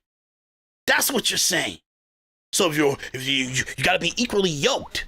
You got to be equally yoked. So like, are you guys ever gonna have the conversation of how a woman should ever be to demand 6 figures and up type of man? Look, I'm lucky. And sometimes I always feel that I push in the envelope with my woman, because she's a definite woman that deserves a man that's 6 figures and up. You get what I'm saying? Now, yes, I'm crazy enough to risk the income and the prosperity that I probably could bring to the table even faster for the development of the business that I developed and the accomplishment of the goals and the different things that I needed to execute on. So I done that. You get what I'm saying? I done where I knew I had to put myself in a situation where you don't live this life of mundaneness and then try to elevate yourself into prosperity, man-made prosperity, your own self-made success. It takes risk. And if I'm going to give up 6 years of doing all this redundant stuff, restaurants, trips, and stuff that we piss and shit away, excuse my language again, then I'd rather kind of sacrifice 6 to 10 years to kind of set an agenda, execute on the path of a goal, get some assets, generate revenue. I'd rather do that and take 6 to 10 years out of a 50, 60, 70 year life to kind of took 10 years to get that prosperity. That's the gamble I'm taking in my life. But I understand what a woman is that deserves a 6-figure person. So that's why I'm asking. I'm very rhetorical about this. But I think you guys go on to, if you got a Dusty, you're having a Dusty, if you're dating a Dusty and stuff like that, it's like, dude, women are Dusty too. You get what I'm saying? And then they're pretty damaged too. Not all of them. But we're not talking about the minority. We're not talking about the anomalies. We're talking about the majority. And this conversation we having is about the majority. And you coming out of context, talking about the anomaly ladies that should not be dating a Dusty. Not even about that. And again, I just hate this whole victim Olympics conversation. You can't expect them to provide the same way as a European. It's not a victim Olympics and stuff. And I guess because you got followers and people that put in comments and they always have a weak mindset about something that's judgmental and dominant that you may inject into the conversation, and I understand that. I don't want to have a conversation with how you communicate with your audience, because you're a leader and you have to lead a certain way that you feel that's effective in the way you did. But I'm listening to this and you're not, like talking where I don't comprehend what your strategy is and what your bigger thought process is and what you're trying to motivate and how you're trying to communicate. I get that, but you're having this underneath conversation with some people that post on your page or in your comment area that always talking about, hey man, everybody can't be like that. Everybody can't do that. Everybody can't be like that. You having this underneath conversation where you're talking, you start to do a blanket of victim Olympics over everything. And in the conversation that Umar Johnson is having with this specific girl, dude, this is a conversation that most women need to be put in. Majority, okay? The 99%. I say 80, you say 99. The majority women need to they got to check themselves, dude. We already did. Crazy talk, bro. We already did the conversation that all women should have a millionaire. We already did 40, 50 years of that. We did that. What did that do? It destroyed our population. We're in a big fight about immigrants and people just coming into America to replace the end results and the outcome and the effect from the cause of elevating women, that they should get everything what they should have at all. We did that for 40 years, 50 years, and you're finding a new way to advocate for women like that. And yeah, you might get a big share of the women might come on your platform and listen to you, that your audience is a lot of women that you got to placate to. If that's what, I'm not saying that's what you're doing. I'm just saying you can find yourself in that situation when you let a bunch of women personality and their point of views just run amok on your platform. So, but look, I'm the fool. You're Anton Daniels. You're a highly successful man.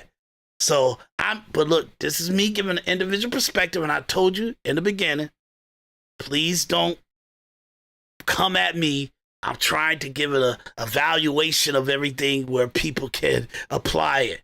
And I want to stay in the context of Umar Johnson talking to this lady. Because she's injected the judgmentalness into the conversation. She did. He's having a conversation. Yeah, he crazy saying that he like mentors wives and husbands and people in marriages and people that's not in marriages, and you feel like he haven't had a successful marriage, so why is he giving an opinion on that? I totally understand that. But that's out of the context of her injecting in that women can't find no good man. And that gets crazy, because what's a good man? You know what I'm saying? Sisters need to be careful not to fall into this European narrative of judging men primarily by how much they make. I can agree with that. I think that these are two extreme scenarios here. Because I think if a man... Honest to God, I've never seen this before in my life. Honest to God, I've never seen this before in my life. And she literally just said exactly what I said. Yeah. And we're talking about financial equity. If he is making enough to build a household with you, to be a leader in the household, I think women are okay with that. I think that's not what they're getting.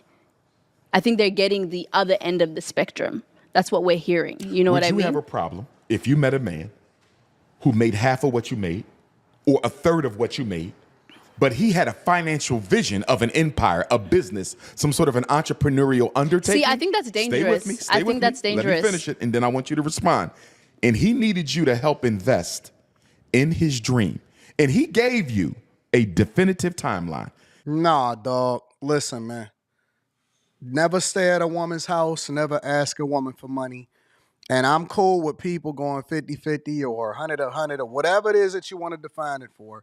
But as a man, Never move into her house. That's A.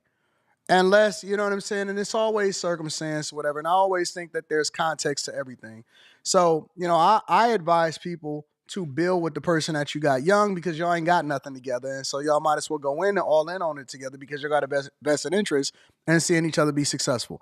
But let's say you older. Look, dog, never depend on a woman to fund your dreams. I don't care where you at, who you are, what you got going on. Never ask a woman to. Now, everything he's saying right now is good advice. I really like it. I think even in my life and the journey that I took, most of us not gonna find a woman that stayed with us from our childhood, our teenage years, all the way into our adult years, and we win and lose together, and everything that we win and prosperity that we grow into our elder years with, our 30s, 40s, 50s with, is like that person went on that journey with you that long. You get what I'm saying? That's a rare thing. And I'm talking about, it's rare in the last 30 years. Rare. Last 30 years. That's 2000 to 2024, and maybe into 1995. In the early 90s, I will put another probably 10 years on that. But I'll be fair to stay in a real truthful area and say 30 years. The likelihood that you would do what Anton Daniels had, where he had a woman that understood to better than work, to better, for rich or poor, do better and do worse, stick with me and be submissive to the journey I'm taking. That's a rarity. It's so rare that we having an anomaly conversation. You get what I'm saying? And that's an era. So now I gotta put it back into context by saying that his advice is awesome. And I would tell you, even in the journey I took in my life, never, ever move in with a woman. You get what I'm saying? Never move into her place. You get what I'm saying? Just like he's saying, I'm pretty sure he going somewhere with this. In addition to that, it is a brutal thing to lean on a woman for her money, because they don't understand that this is temporary, and you do it until you get into better circumstances and stuff like that. And you can't ask that of a woman, because it's not part of their DNA. They always say hypergamous. Women are just genetically, impulsively hypergamous. You get what I'm saying? And in that situation, by being hypergamous, it's an anomaly, a scenario, a psychosis that has just been really dug into of Homo sapiens involvement and interaction. Literally, I'll say hypergamous psychosis is in the majority conversation probably 4 years. Literally, this is no bullshit. 4 years. For the last 30, 35, 40 years, it's been a knowing of women, an expectation of women, but the culture has not. Women didn't know how to communicate it. They didn't know how to articulate it. You had to be an Ivy League person to articulate that. You had to be a social psychologist to articulate. You had to be a therapist to articulate and to know how to have conversation with people with it. You had to be up into the 1%, the 5% culture and society to even be dealing with the dimensions of masculinity and hypergamous. That thought process has just came on the mainstream of the average person's understanding in literally the last 4 or 5 years. since the pandemic and social influencers, people like Kevin Samuels and stuff like that, and Anton Daniels and stuff. The conversation of masculinity and hypergamous, that stuff is literally, technically, and actually effectiveness, and actually something that can be communicated with culture and society. It has only been in true discussion in the last 4 to 5 years. So that's how out of context all y'all are. You get what I'm saying? But let it go. Fund your dreams, dog. You can tell her to hold you down. You could say, hey, endure with me until this, whatever, so on and so forth. But man, she is not a bank. And a woman should never depend on a man to fund her dreams either. Listen, we in different times and different circumstances, and this dusty behavior got to go away. It got to go away. You're going to have to date your wage on both ends. What a W.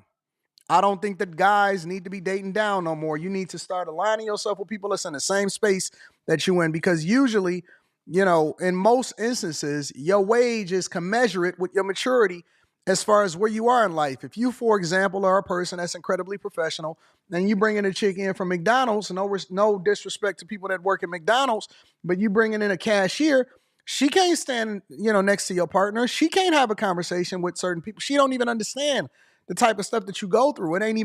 It's not the same. You know what I'm saying? She didn't build this with you. She don't understand what you go through, whatever, so on and so forth. If you are a chick and you dealing with a hobo. Yeah, I always say you got to have the worst date on the first date. I always say that.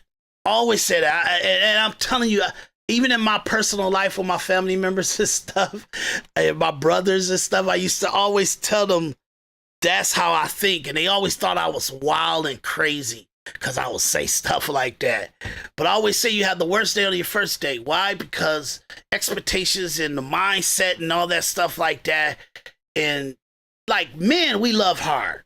And I heard Anton Daniels say this before, and I think he says it in the clip that we're about to watch. We do love hard. We love really, really hard. You get what I'm saying? And it's almost a psychological illness to men, because we can endure some wild stuff in the war, in the battlefield of war, murder and somebody murdering or coming to murder you, or in a pretentious situation that you could be murdered, where we really calculate pretty good under those scenarios, where we pretty much in our right mind, even in something so dangerous. You get what I'm saying? And women, they lose all hope and control and just the lights of life is gone if they're in that environment. Men, we get even more honed in and focused in dangerous scenarios. You get what I'm saying? And in the most detrimental, even in the financial destruction of our lives, we go more into like how to coexist in it and after it, to be in existence past it. That's what we kind of do, and that's where our psychological stuff is, you know what I mean? And women, they're more nurturing and more in a place where they have the power to make us want to go on the battlefield day by day by day by day, in the destruction and the savagery of it, and be motivated to go out there day by day, not because of they telling me they breathing you to be a man. It's because when you're taking a moment, when you're off the battlefield and you kind of adjust yourself, take a shower, eating or anything, they're telling you you're great. Your ability to be a warrior is great. Look at you. I couldn't do that, and blah, blah, blah, blah, blah. That's positive reinforcement for a man to go back out there and be on the battlefield. So he's already self-motivating, but at the same time, to be that you see some reward in like respect and loyalty and honor with your family, your friends, your peers, and around you, it makes the enduring of it that much more awesome to go back out there in the battlefield and slay dragons. Kill buffaloes, slap it on the table. You enjoy that process. You enjoy it as a man because your community, your society, your culture, your family, your friends, your woman, they show respect and honor and integrity to the work and the accomplishments and the journey that you're taking and you're surviving through it. You get what I'm saying? So I know that's hard to understand. I probably took us a little bit out of context, but it's to let you understand, like, in this conversation of equally yoked, and you don't date a girl at McDonald's and all this. That's all philosophical, or let's say metaphors and stuff like that. But the truth of the matter is, who is equally yoked with who? Are you're talking about a judge's daughter dating Anton Daniels? That's what's most likely going to happen to Anton Daniels when he's in the area that he lives in and everything. If he was a single man, he's a married man. So I'm just doing a hypothetical to a person like Anton Daniels. Most likely it's the people that you're around. It's the people that you eat with and you interact with and stuff like that. But the problem is, you got the girls at McDonald's, you got the girls at CVS, you got the girl at Walmart, you got the girl at Myers, you got the girl at the restaurants, you got the girl, in the local nurses and stuff like that. They're looking for the multi-millionaire guy. They want to date that guy. They want to date the guy that's kind of his peers, and his pool of women is like female doctors and female lawyers, or guys' daughters that's from a higher echelon, like literally a well-to-do family or something like that. That's that situation right there. So it's all a fantasy to talk about this equally yoked thing. That's a anomaly. That's a rarity. What is the 80% of the people that are normal, that the man don't mind dating the women that's normal? They'll love them, they'll get babies with them, they'll provide for them as best they possibly can. But the women don't want these guys. You know this. You know the data. You know what's going on in the interaction. The guys that do get married, out of the 80% of the men that's available to get married and stuff like that, they get divorced. 50% of them get divorced because the women want something more. They changed. They want something different. They this is the first 10 years they like this. Second 10 years they something else. Third 10 years they something else. And then it doesn't get them through the process because that's not the behavior we're used to in the last 30 years. It's been a dump and go. It's a rarity to have people mate with each other this long. You know what I'm saying? And I'm saying, hey, we got to come together to get somewhere good. If you're a normal person, if you're a average person, otherwise you're on your own path, and that's going to be really bloody and messy.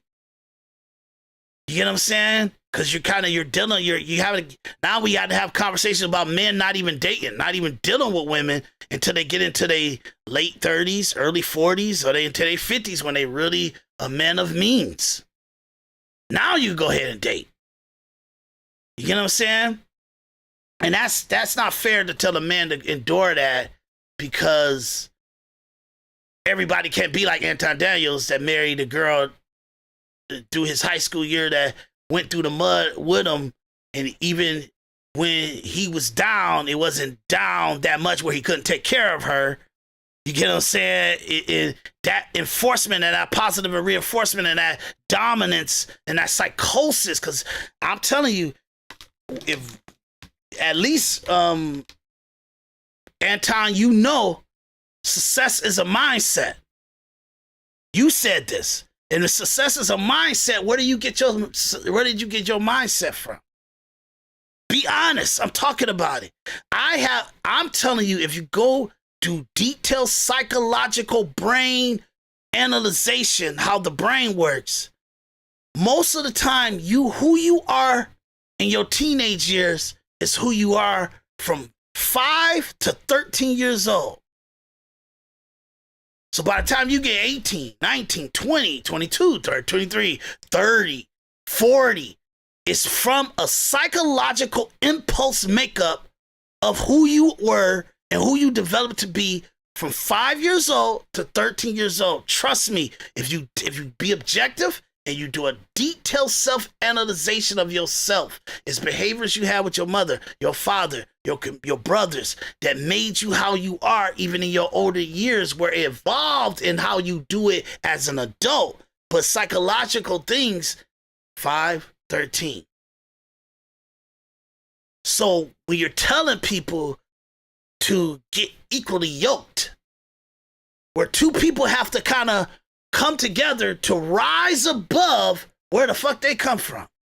Excuse my language. I'm so sorry. I never even wanted to say the F word or the S word either. But sorry, I had to communicate that. So that's the conversation we have in here. That's the real conversation we have in here. But I'll keep playing it. Sexual. What do you think? I mean, everybody got an idea. Everybody got an idea. Everybody got a thought. Everybody got a vision. Everybody want to start a company. Everybody, man, who's to say that idea is even good? Yeah, but you got to understand, everybody got an idea and everybody got a vision. Everybody got prosperity. Everybody want to make a movie. You know what I mean? And who says that even that idea or that movie is good or is entertaining to the audience and everything like that? Yeah, you're absolutely right for that. But you guys' mandate is everybody got to level up, right? You get what I'm saying? And should everybody not even try for entrepreneurship or growth or the 6 figures until they meet Anton Daniels, or so they scour and could bump into a social influencer or a podcaster that enlightens them to want to be a 6-figure?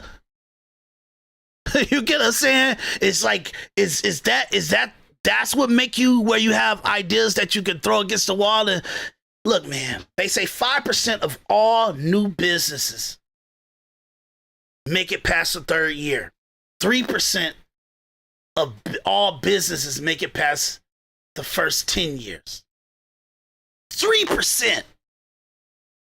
That means the first, the second, the third, the 6th year may be some trials and tribulations for you as an entrepreneur, as a person trying to develop their own company. That's what the data tells you. Through the historic information of building a business, starting a business. It says that you won't truly know if you have a good business until the 5th to 10th year. Between that time, that's what the data and real economic historians would actually give you a detailed spreadsheet and information and data on. So to say, oh, nobody knows if your idea is good, you gotta, man, you having an idea that's how you gotta start it. And you may succeed and you may fail, and you gotta have enough pride and focus and determined to try again. And I'm sure you've done this before, Anton. I'm sure you have. So to be in, I don't know what this is. I don't know what this posture that you're having right now that you're communicating this with. But we know worst thing you could do is not even try. Worst thing. A chick and you dealing with a homosexual, what do you think? I mean, everybody got an idea. Everybody got an idea. Everybody got a thought. Everybody got a vision. Everybody want to start a company. Everybody, man, who's to say that idea is even good? You know what I'm saying? But the fact of the matter is, never move in with a chick as far as moving into her place. I don't even think that people should be moving in with each other before they get married anyway, but that's just my opinion. I'm going to remove that from the conversation because that's based off of my upbringing, my spirituality and all of that. I believe that you should marry before you carry and all of that. But man, never, ever, under no circumstances are you asking a woman to invest in your dreams? If she invests in time, if she invests in effort, if she's carrying a load as far as, filling a position that you may need her to help with, man, I'm not asking no woman for nothing. Not no money, no none of that. Never. I don't know where this does. And I swear to God, this mindset that he has, you got to understand, you have two generations that absolutely need this mindset. We should hear this from Anton Daniels. We should incorporate it in our lives the best way we can.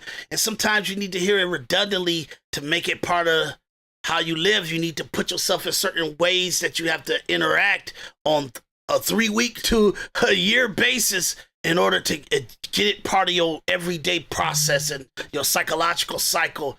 But most people, this is new information for them. This is new growth for them. This is new injection of why things been going the way that they've been going, that they hear this stuff from Anton Daniels. You should never do this. Don't ask for a woman for nothing.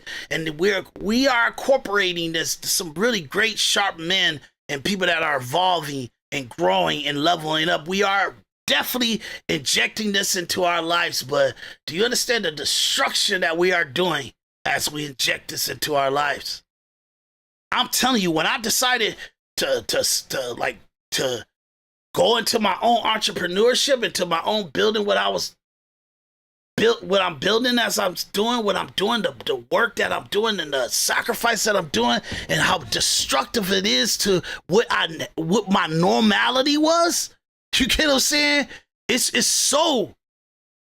like what I'm doing in the last 6 years is testing everything and everyone. And I'm trying to motivate people to don't make that move. Don't make that decision. You get what I'm saying? But people they gonna make it, and you gonna have to, I gotta withstand it. I gotta know that the path that I'm on is my path, and I don't regret anything. And I'm telling you, some of the success that I told myself I wasn't even gonna attempt to actually implement until 2023, I had to do it in 2028. In my first year of execution on my goals and my path. I had it projected out to not even touch certain things actually accomplish and inject myself in certain structures and business structures until 2023, but I ended up doing it in 2018, right on the jump of it. So now I sit in 2024 and I can say truthfully, I accomplished like maybe 4 to 5 times what I projected myself to accomplish by literally 2028.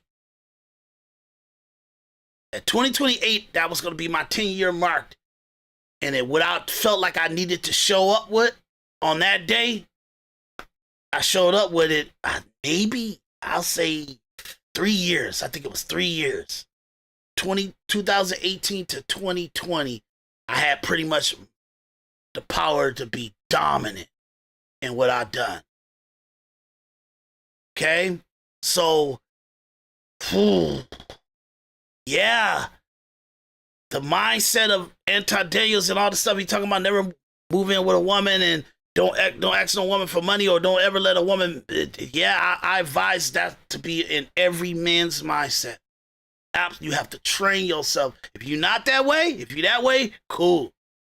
But most of us, 80%, you're not like that.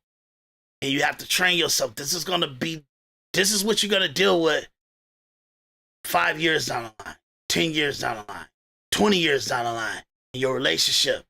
This is what you're going to deal with that you didn't have this mindset that he has. Don't ever move in with a woman. Don't ever let a woman have power where she could kick you out of your house. You get what I'm saying? Don't ever be in a situation where a woman could tell you that you wouldn't be who you are without what she brought to the table, what she did. That's why he has that mindset. You get what I'm saying? I think he implements it in the episode that we're about to go into. Only got a couple more minutes on this one, but let me let him talk. But I got to give context to this conversation, y'all. Nasty behavior is coming from. I don't know what y'all talking about, but invest in my dream. What? Nah.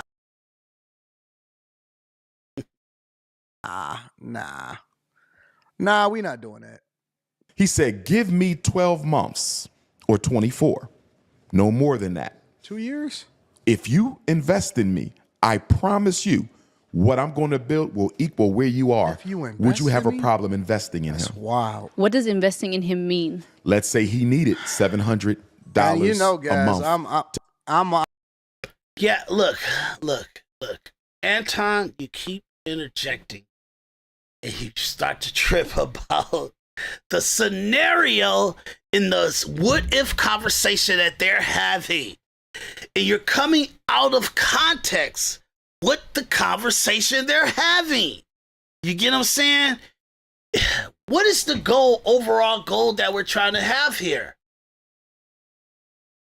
We already, Anton Daniels is not doing nothing different than what was done in the last 40, 50 years. What was done in the last 40, 50 years, that women want everything and they want it all. And they won't get into relationships. They won't have no babies. They won't get into no marriages until you give them all. He's saying, Anton Daniels is his comment on this is, hey ladies, don't be dealing with no Dusty if he can't give it all to you because he's a great and dominant man of great value and he has it all without you and he can bring you in with all. Then don't even get in the relationship with him. That's an anomaly. You have women on his panel that think the average guy makes the amount of money her husband makes. And he's an anomaly. And she's not an average girl.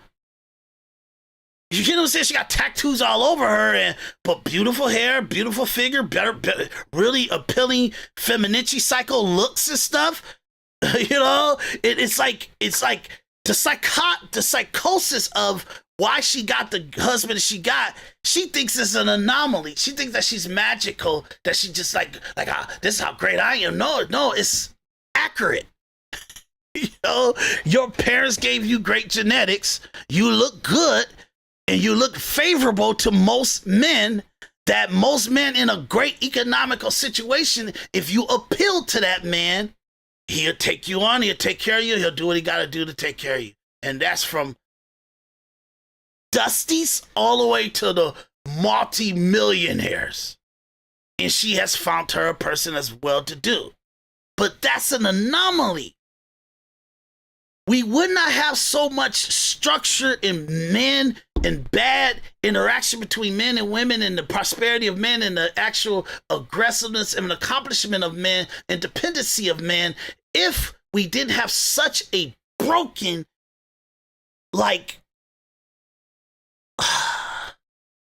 psychological structure. We really do.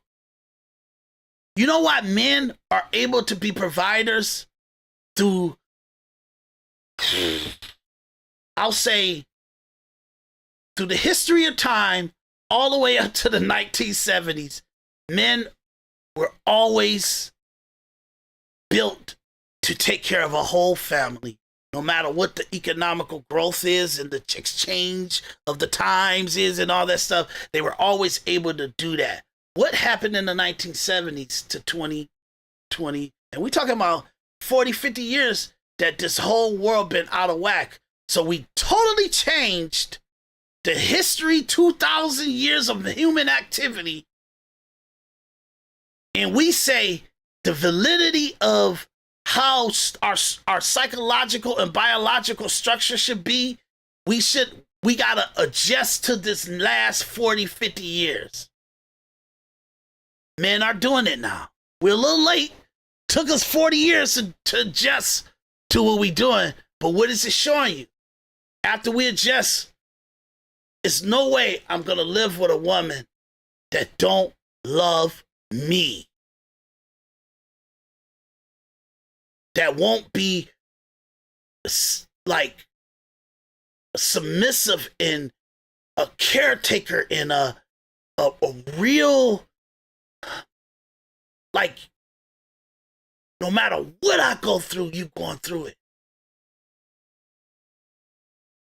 You get what I'm saying? So once we get over this hump in economical understanding and evolving in entrepreneurship, the roles and block and what it takes to accomplish stuff and everything, and once we get over that hump and we have a choice, that's where you get the cheating. That's where you get the men that don't want to get married. Why? Because they went through the process. And even when they were doing their best, the woman showed their hand in the hypergamous thought process. We were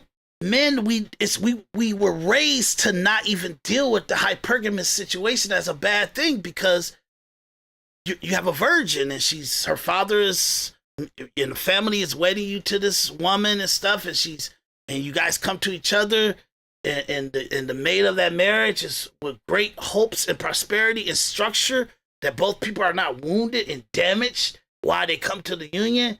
And you take the hypergamous, that you be the warrior, that you be the man, and you be the dominance, and this is your place, because that's how your family raised you. That's how your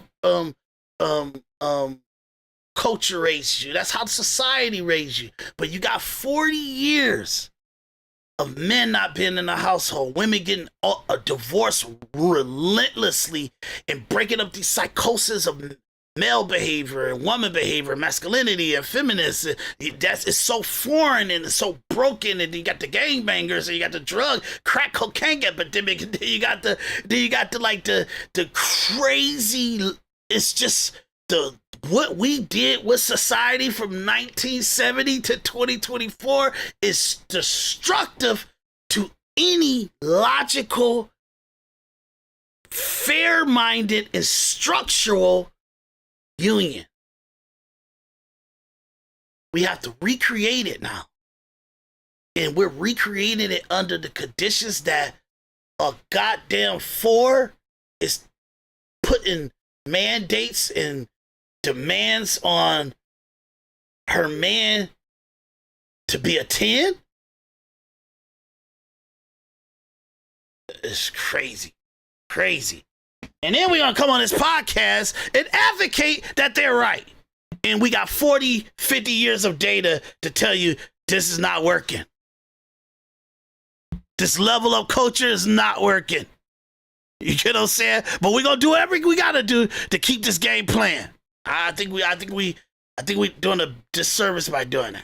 I really think we do it. But I'm not the leader in the level up culture and prosperity and making it like Anton is, so you gotta take his word for it. I'm with y'all, dog. Like, I'm with you. I'm with you. You know, I'm an equal opportunity smoke giver, and I hold everybody accountable. But no, dog. No. And the same thing on the flip side. To help fuel this dream, he needed $700 for 24 months. $700 a month. Could you do it? Months. It's a hypothetical. You know what I'm saying? Maybe it's look, maybe you trolling us. Maybe this is some kind of marketing thing that you're doing, that you taking things out of context and you're having a conversation that's not been had on the video that you're evaluating. Maybe that's what that is. But that's where your panel that you have with all those women comes into context to you are actually really having these questions that you're having right now. And it's not a joke, and it's not some kind of marketing ploy. You're really taking it out of context. Maybe some difference you have with Umar or something like that you're taking it out of the context of the conversation. He's giving a hypothetical, man.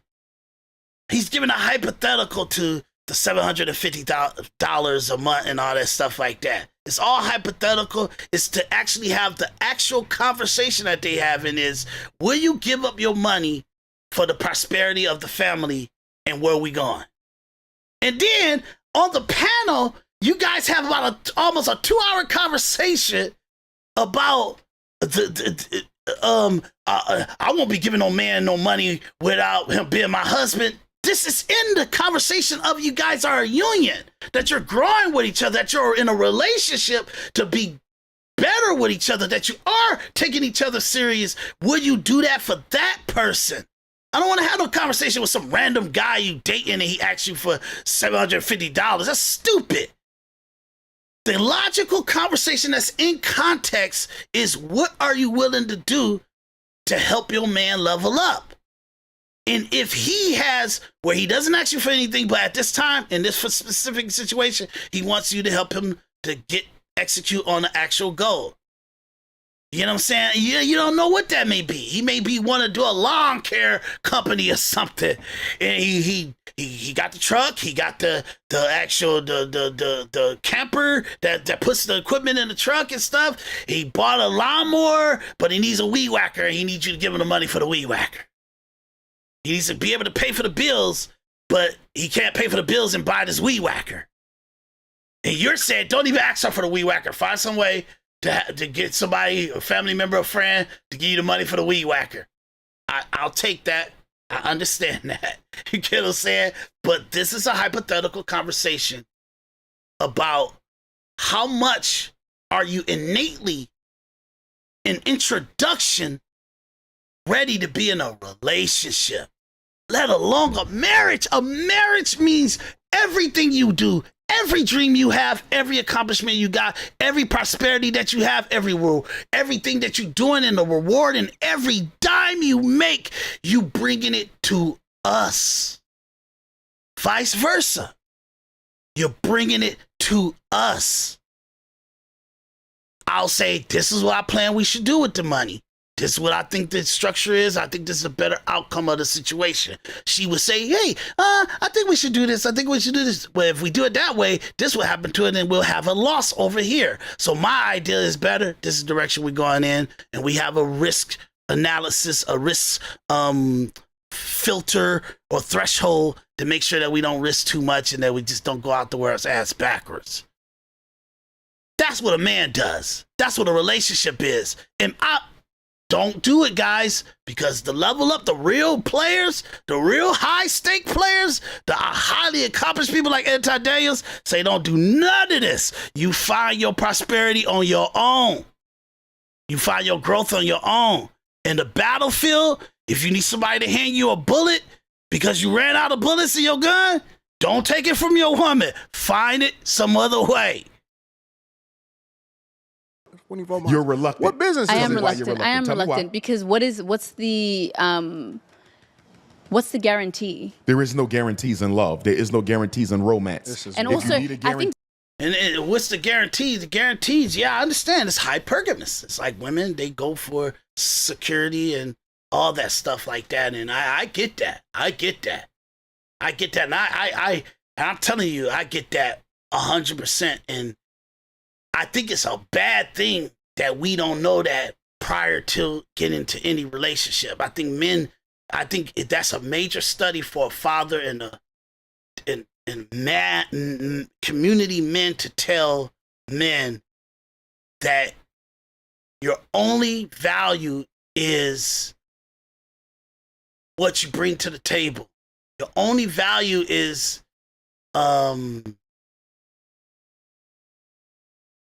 they always say you're only love under the condition that you are stable and a provider. You get what I'm saying? If you're not a stable and a provider, you'll find out immediately what's your threshold, like what's the basis of your relationship. Now, Anton Daniels, he did the trick to this. And the trick is have a woman that really loves you, that really wants you, with or without. With something or without. With prosperity or without prosperity. She wants you and she's willing to take on the journey with you. And it just so happened to be that she made a good gamble. You get what I'm saying? In that situation, that's an anomaly, and I feel that we should never structure any man in how men are dating or interacting with women in 2025 like that. You can't.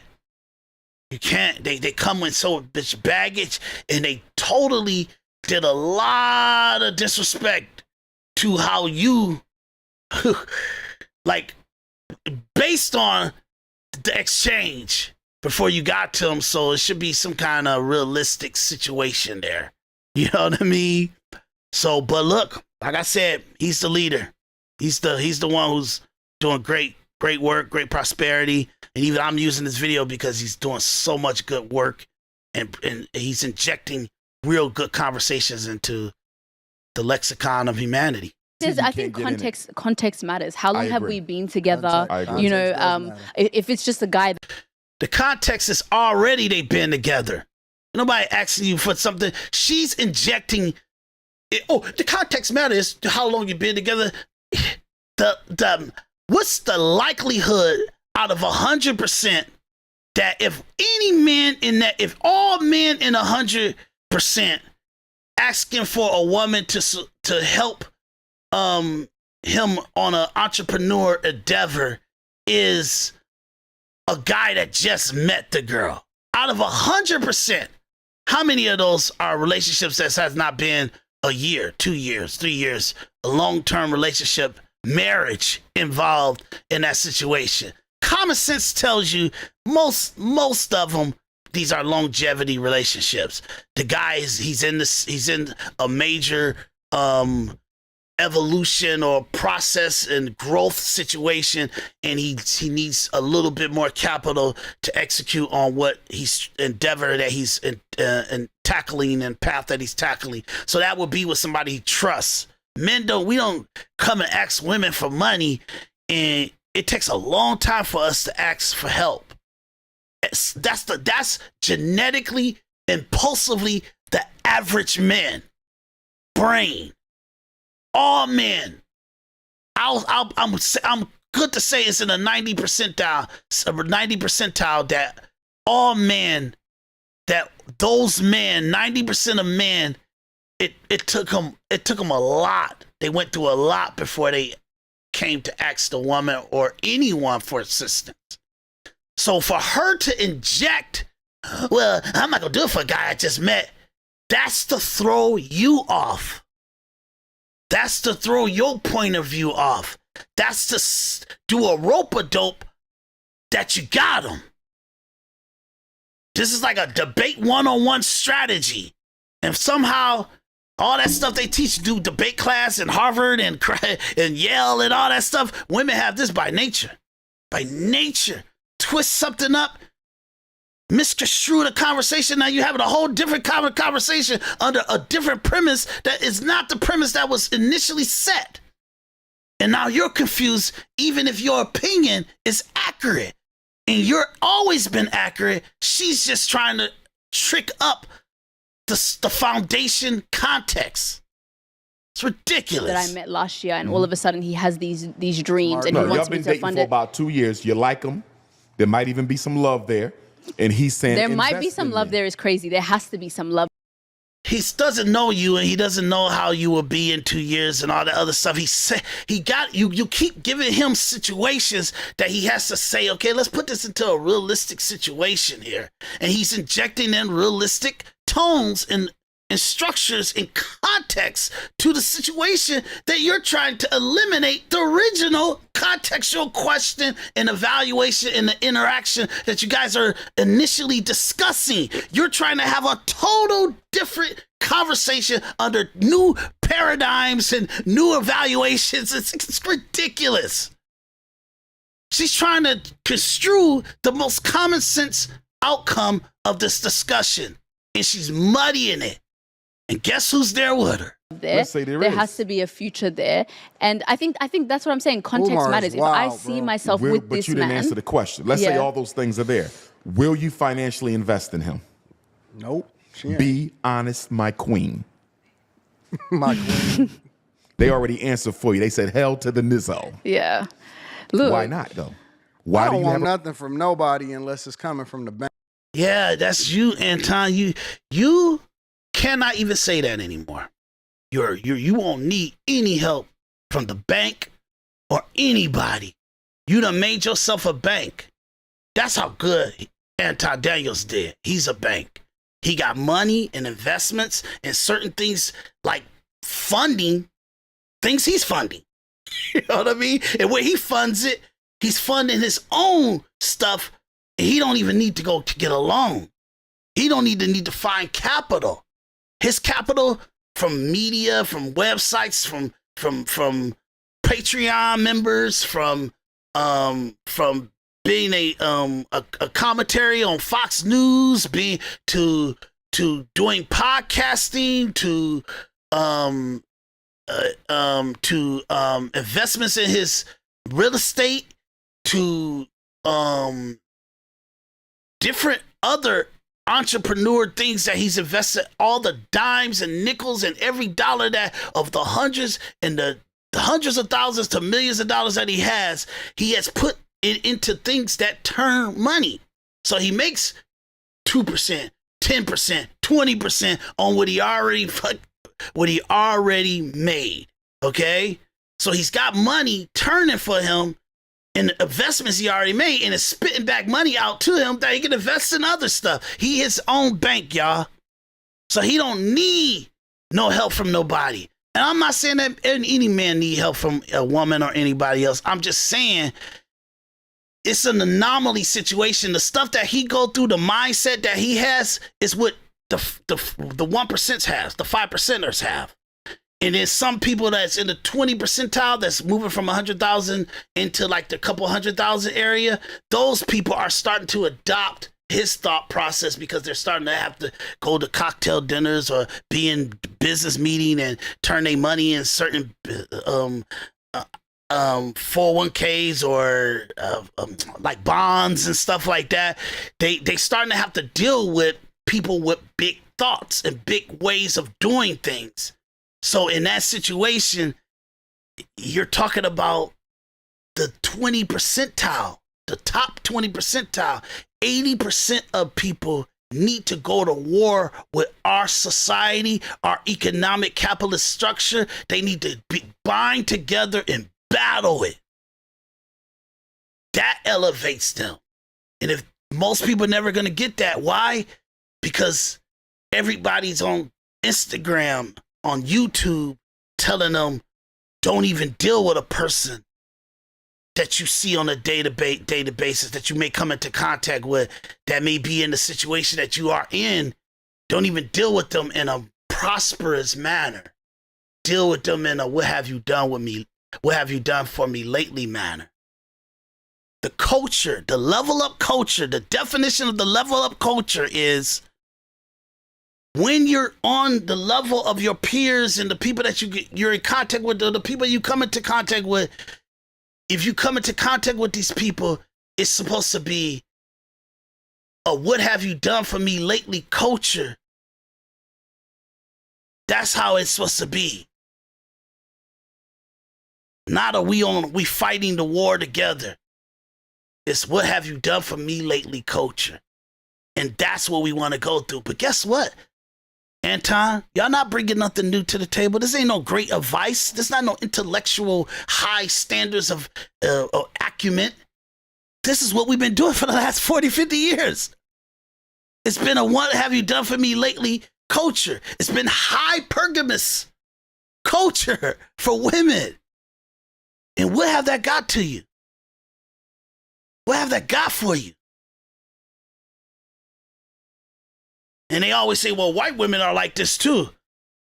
You know what I mean? And it's like, well, I guess the thing is to go to the one that lies the least. I mean, lies the most and make you feel like they ain't like that. I guess that's what you're saying. I don't know. But making that point that white women do, who cares? So that's not even the point. The point is that every man for themselves is not new. It's louder. It's more arrogant. It's more boisterous. It ain't new. It's been like how we've been in for the last 40, 50 years. Nothing new.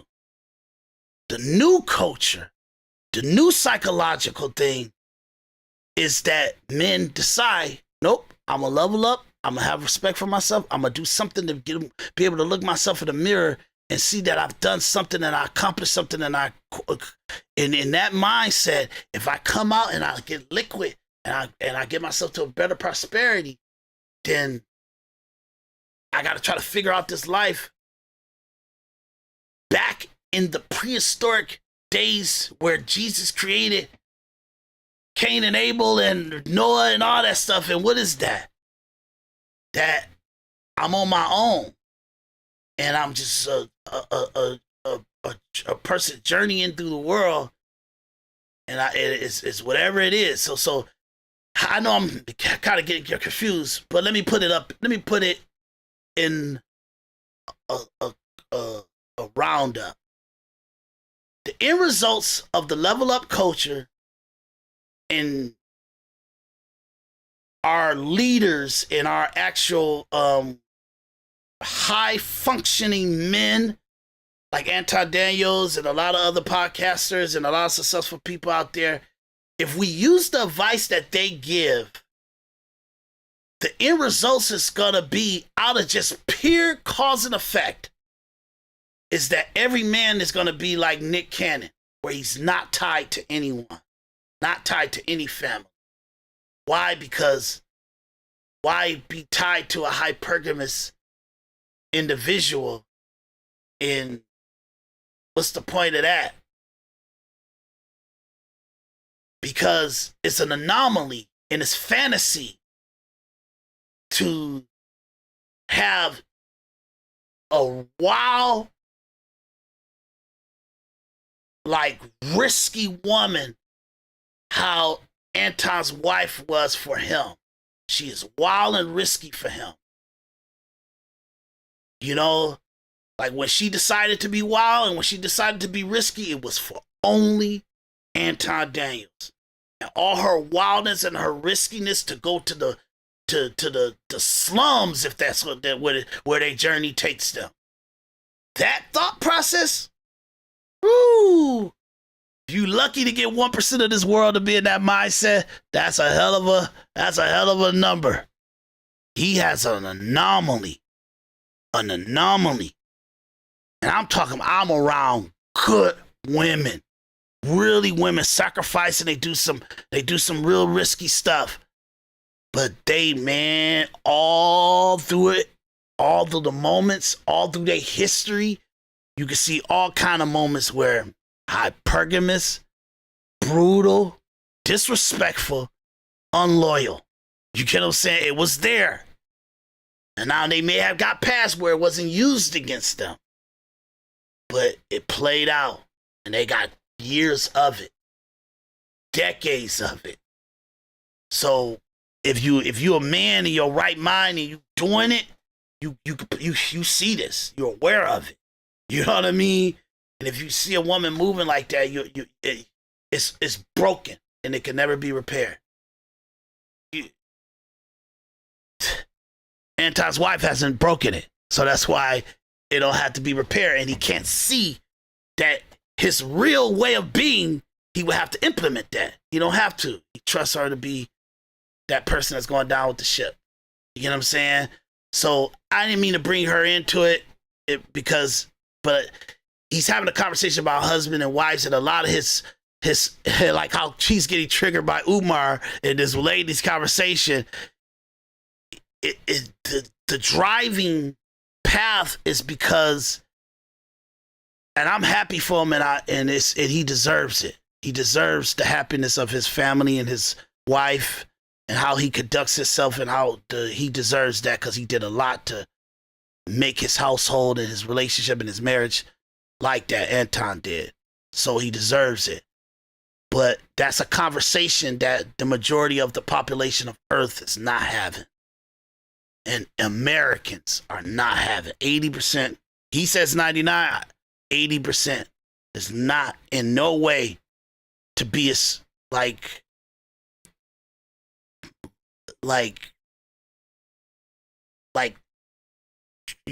you play to a woman's hypergamous. You get what I'm saying? And even if you're not paying for it and you leveling up and you accomplishing stuff for your own prosperity and the women just benefit off of it, you guys are injecting men in people that watch your videos into conversations of that your prosperity is for her valuation of your value. And really, men, the last thing we thinking of is whatever venture we get into, whatever investment we get into, to how our love or how we're going to get treated by our women or our wife or something like that. If you start thinking like that, you won't do anything. Look, I know this. I've been there. I've done that.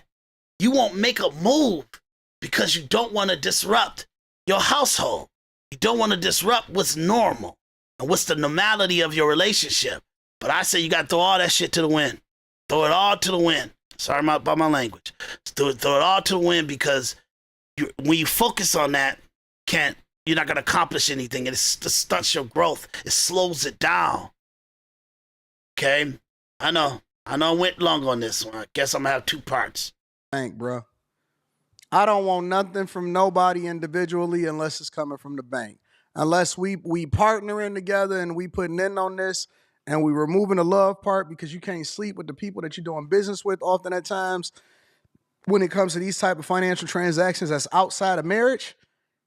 Nah, dog, I'm good.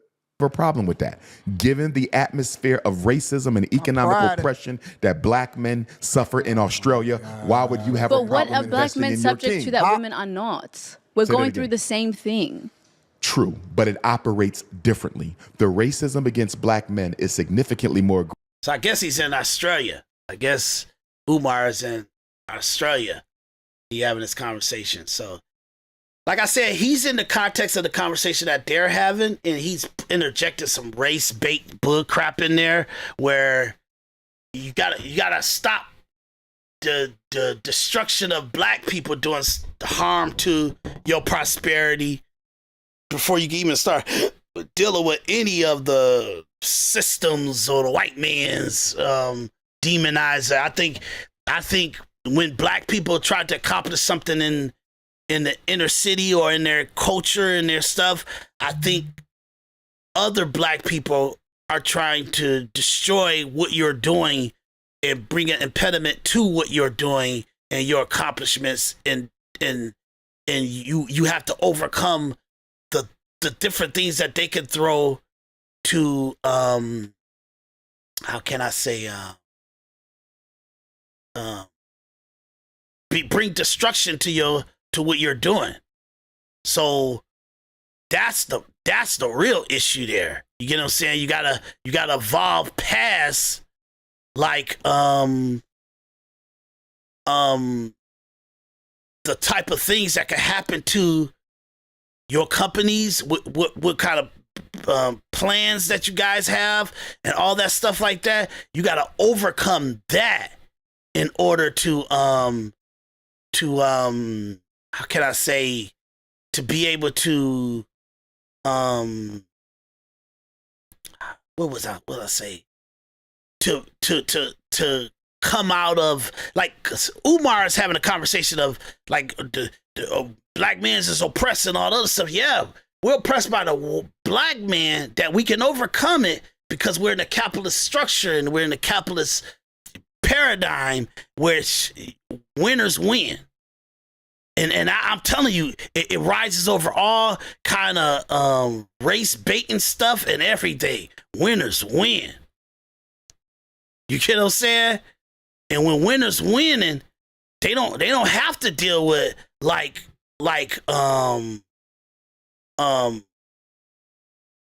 can I say this? I'm trying to be accurate about this.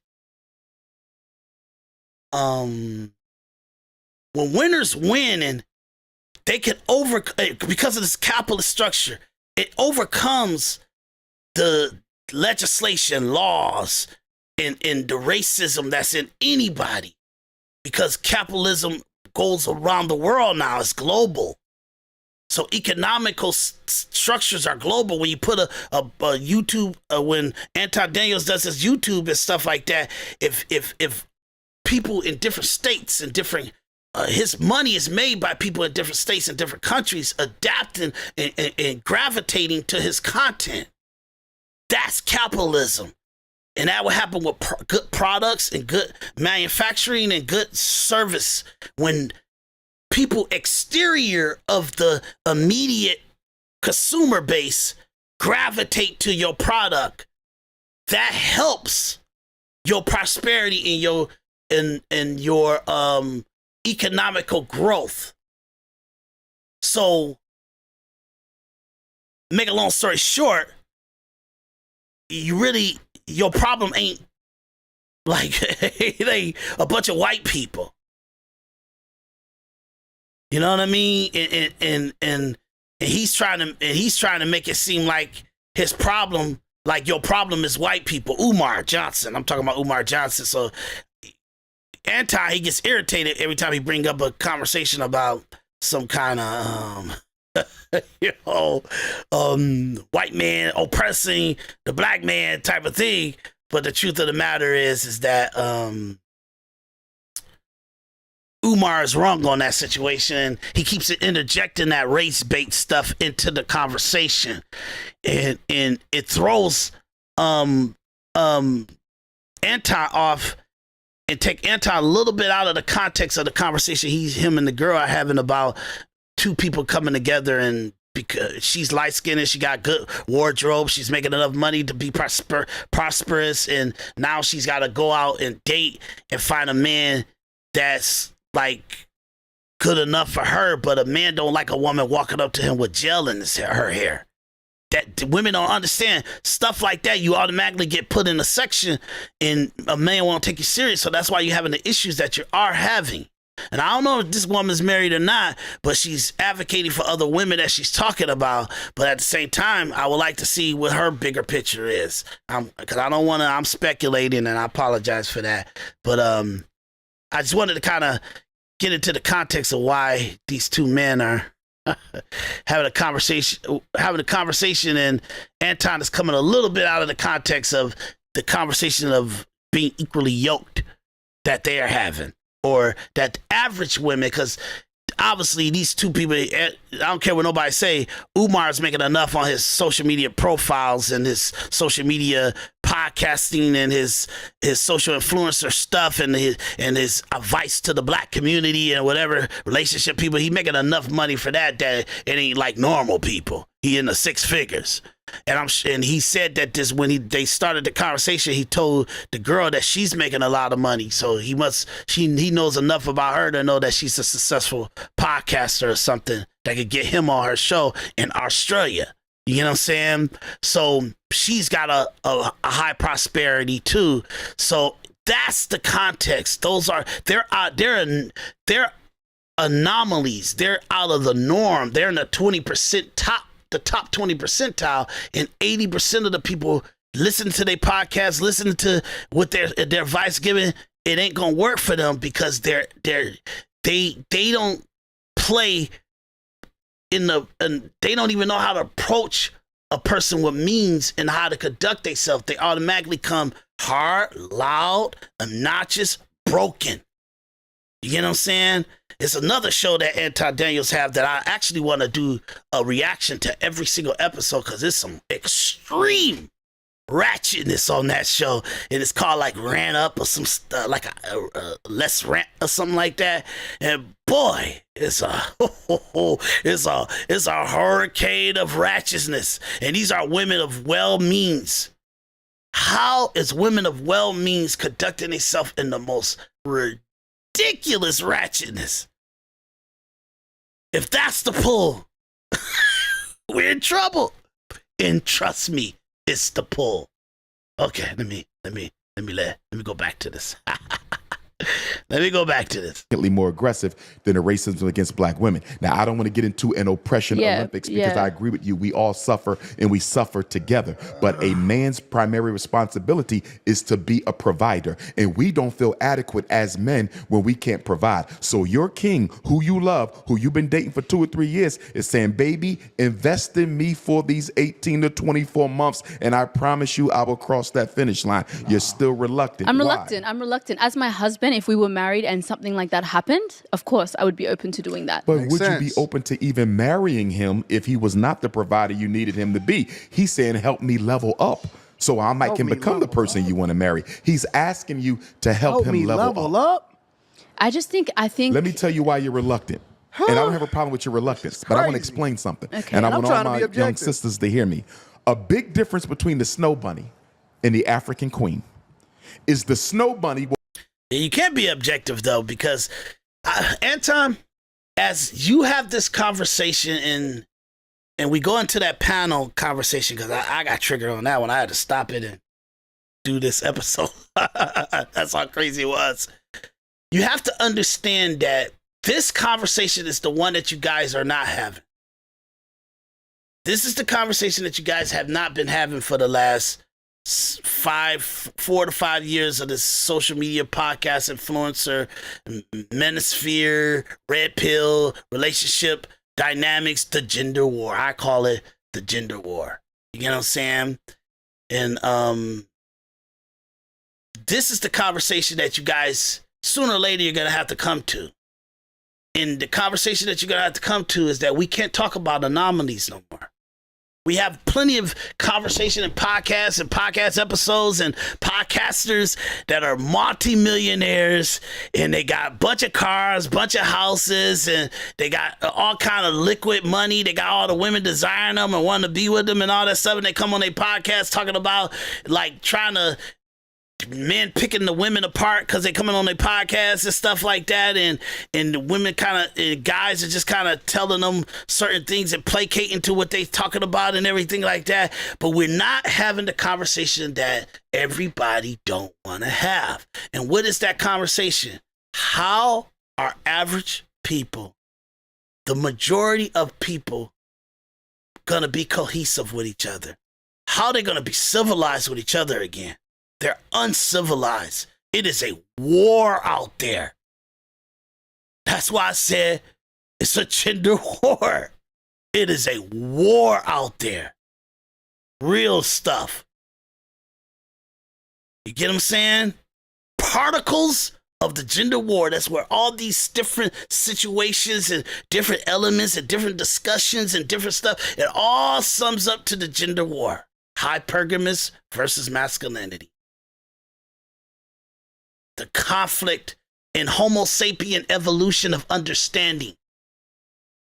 Back in the caveman days, back in the Roman days, even no matter how hypergamous a woman was, she would go out into the barn and wallow and clean up the pigs and feed the pigs and do all kind of like farming stuff that was hardcore work.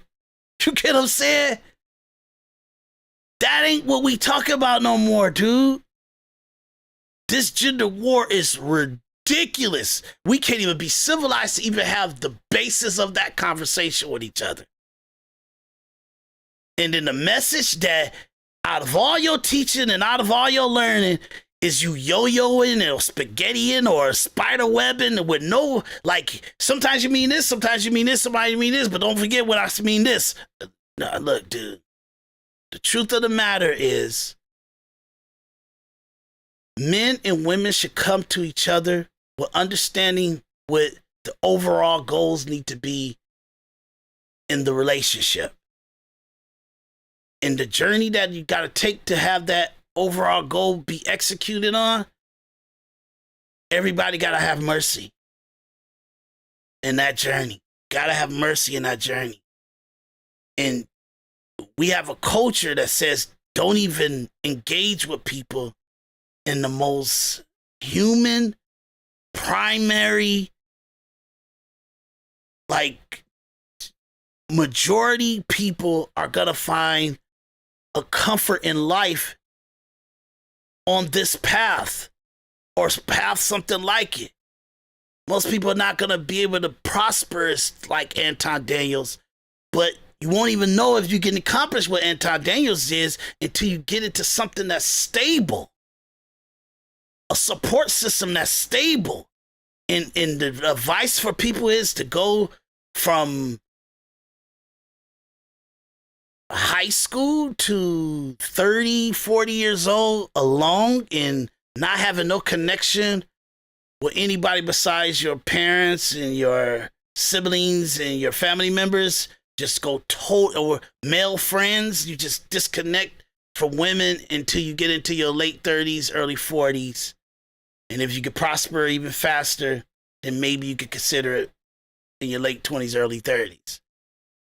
And I'm saying that's not a realistic psychological situation to preemptively put humans in that will come to some kind of realization in real life. Most of the time, people won't be able to get to that money, get to that bag, get to that higher success until they overcome a change where they went from being a normal 9-to-5 worker to somebody that's trying to capitalize in exterior ways from their 9-to-5. That's what the data says, not me. The data is saying the growth and the financial prosperity of most human beings in America comes from going out of regiment. Otherwise, you have a normality, you have a normalcy to what you're doing. And for me, as a black man, I gotta even be more risky and more crazier, because it's not about a white person stopping me from being prosperous. It's because it's so many people that have interact with black people, or black people interacting with black people, and the expectations are well out of business. It's in fantasy world. And now you have to be the person to like confrontate with investors and possible people about realistic outcome. And for me, I'm a person that's addicted to a realistic outcome. I'm a probable person instead of a possible person. I don't like possible. I'm always in the probable. And I have people fighting me on the probable because they want the fantasy outcome. And I'm like, yeah, I can't even conduct myself in lying to you about the fantasy outcome. Let's do business in the margins of the probable. That's what I do. That's how I interact with people. And I'm telling you, when you're interacting with black people or people that can't think outside the box, that's white, black, Asians, everybody. Trust me, and I've dealt with them all. You'll find that entrepreneurship is very rare. And when you start to play in that margin, it's more judgment to not get into it than to get into it. You know what I'm saying? So I just wanted to kind of communicate that. Obviously, we're going to go to the actual clips that all this conversation and the panel with this conversation is leading into. We're going to go into that on part 2. I'm going to end this one because I don't want it to go too much over 3 hours, or for you guys to be able to sit down and listen to it in some kind of realistic situation. And if I make this like 6 hours, people will never probably watch it. So let me bring this to, let's do this last 2 minutes. We got 1 minute and 55 seconds. So will find a black man in progress. She will find him on the job. She will find him on the university. And that snow bunny will see a black man with potential, and she will invest in him. She will help him level up. And then when the sister see him 5 years ago, 5 years later, he's a millionaire. And the sister say, look at that sellout. He went and got a white girl. But guess what? When he was looking for a sister to help him level up, to invest in him, none. That's all cap. That's all cap. Because what happens is they just ride the wave and they just with him, and it doesn't necessarily mean that they invest in him. And finding a dude at the university is much different. Man, get out of here with this nonsense, bro. You know what? Honestly, we all just need to take accountability and responsibility for who we are and where we are in life. That's just the facts of the matter.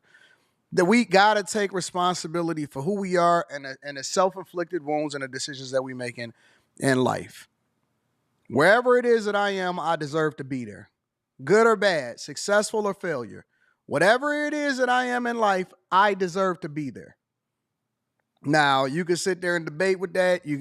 I own wherever it is that I am in life.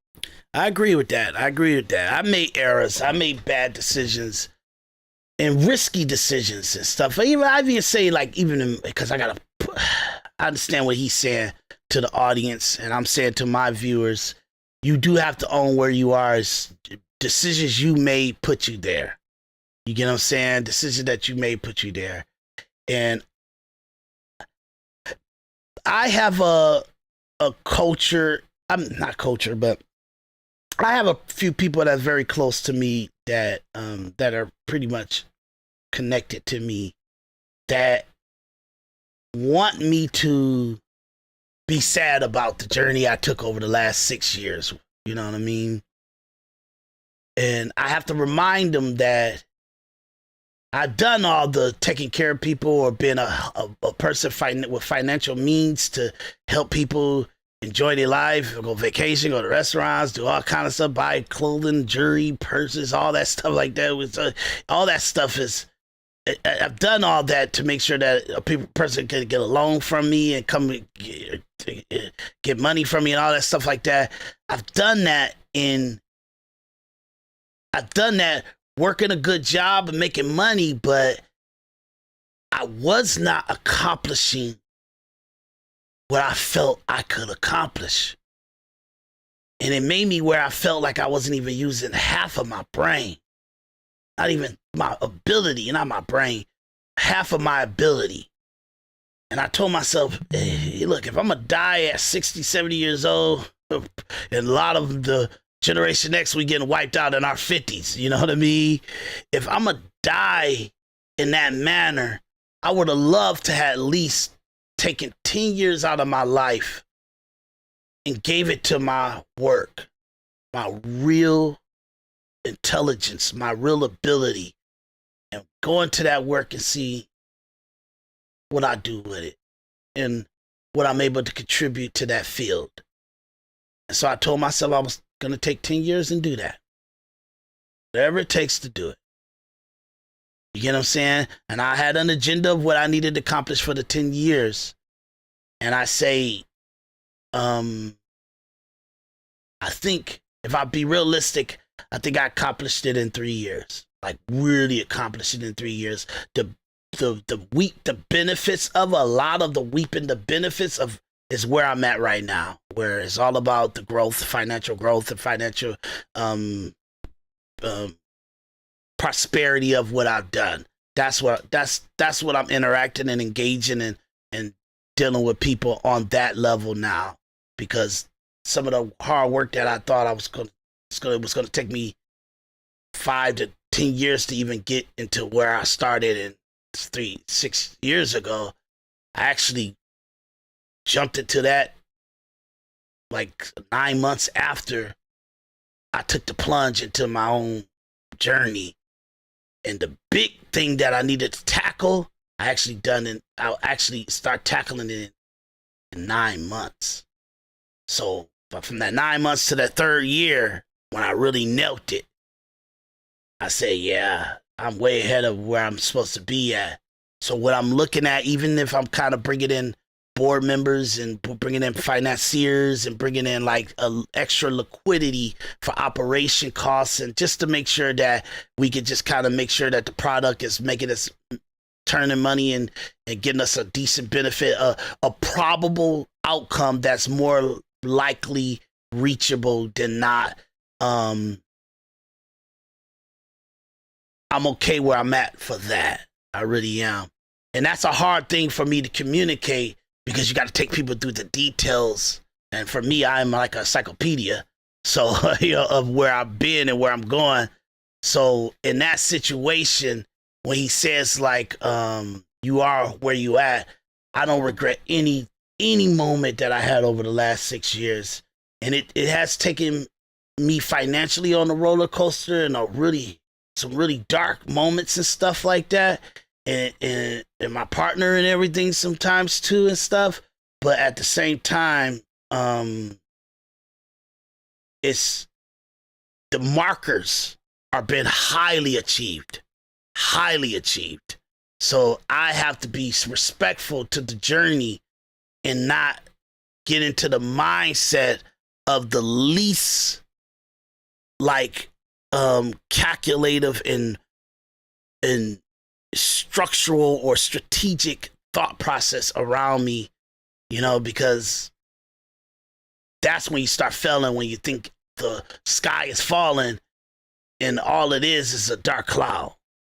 You know what I'm saying? So I didn't want to get into that, but I hear what he's saying, that we all got to take accountable for where we are.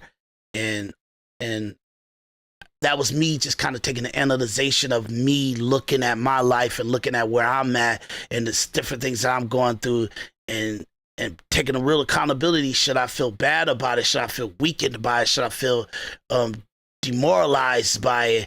And I should really understand what was the agenda, what was the marker, and what did you accomplish? And I did some kick-ass stuff, and I lost a lot too. But where the journey was, it what it was for, I really achieved on that. And I'm proud of where I've been and where I'm going. I really am. So now it's just gotta make people not crash out in the prosper and the actual the prosperous time of the economic growth. Okay. Play this last 44 seconds. If it ain't a woman's fault, it ain't another guy's fault. It's my fault on the decisions that I make every single day. I don't need nobody to level up with me, and anybody that's with me, help me. You know what I'm saying? They was riding with me from the beginning, but I put my own money up, my own sweat equity, and my own dedication to it. It just is what it is. Man, this is crazy. Again, I think it's a difference from riding with a person versus a man asking a woman for money. That's homosexual, energy right there. Anyways, y'all let me know what y'all think. I'm open to the possibility that I'm wrong. Make sure y'all tap into the You're not wrong. You're not wrong. And that's the end of it right there. Yeah, you're not wrong. All his descriptions are in the bottom in my description area, so you can click on his links and everything to go to his Patreon and become a member. Like I said, he gives you everything for $10 a month. And he got great wisdom and everything like that. So I'm saying this to Anton. You're not wrong about, how scrutinized you've been, but you are communicating and showing that we have a degenerate, destructive, and demonic society. You know what I'm saying? It's very, you have an idealism of people continuing to be civilized with that kind of mindset. You know what I mean? There's no cohesiveness. Some of the impassionable situations that even Anton Daniels can overcome is because he doesn't have to structure people into their place to how they need to have their mindset around him. The average person, you got 60% of the 60 to 70% of the women that are physically broken.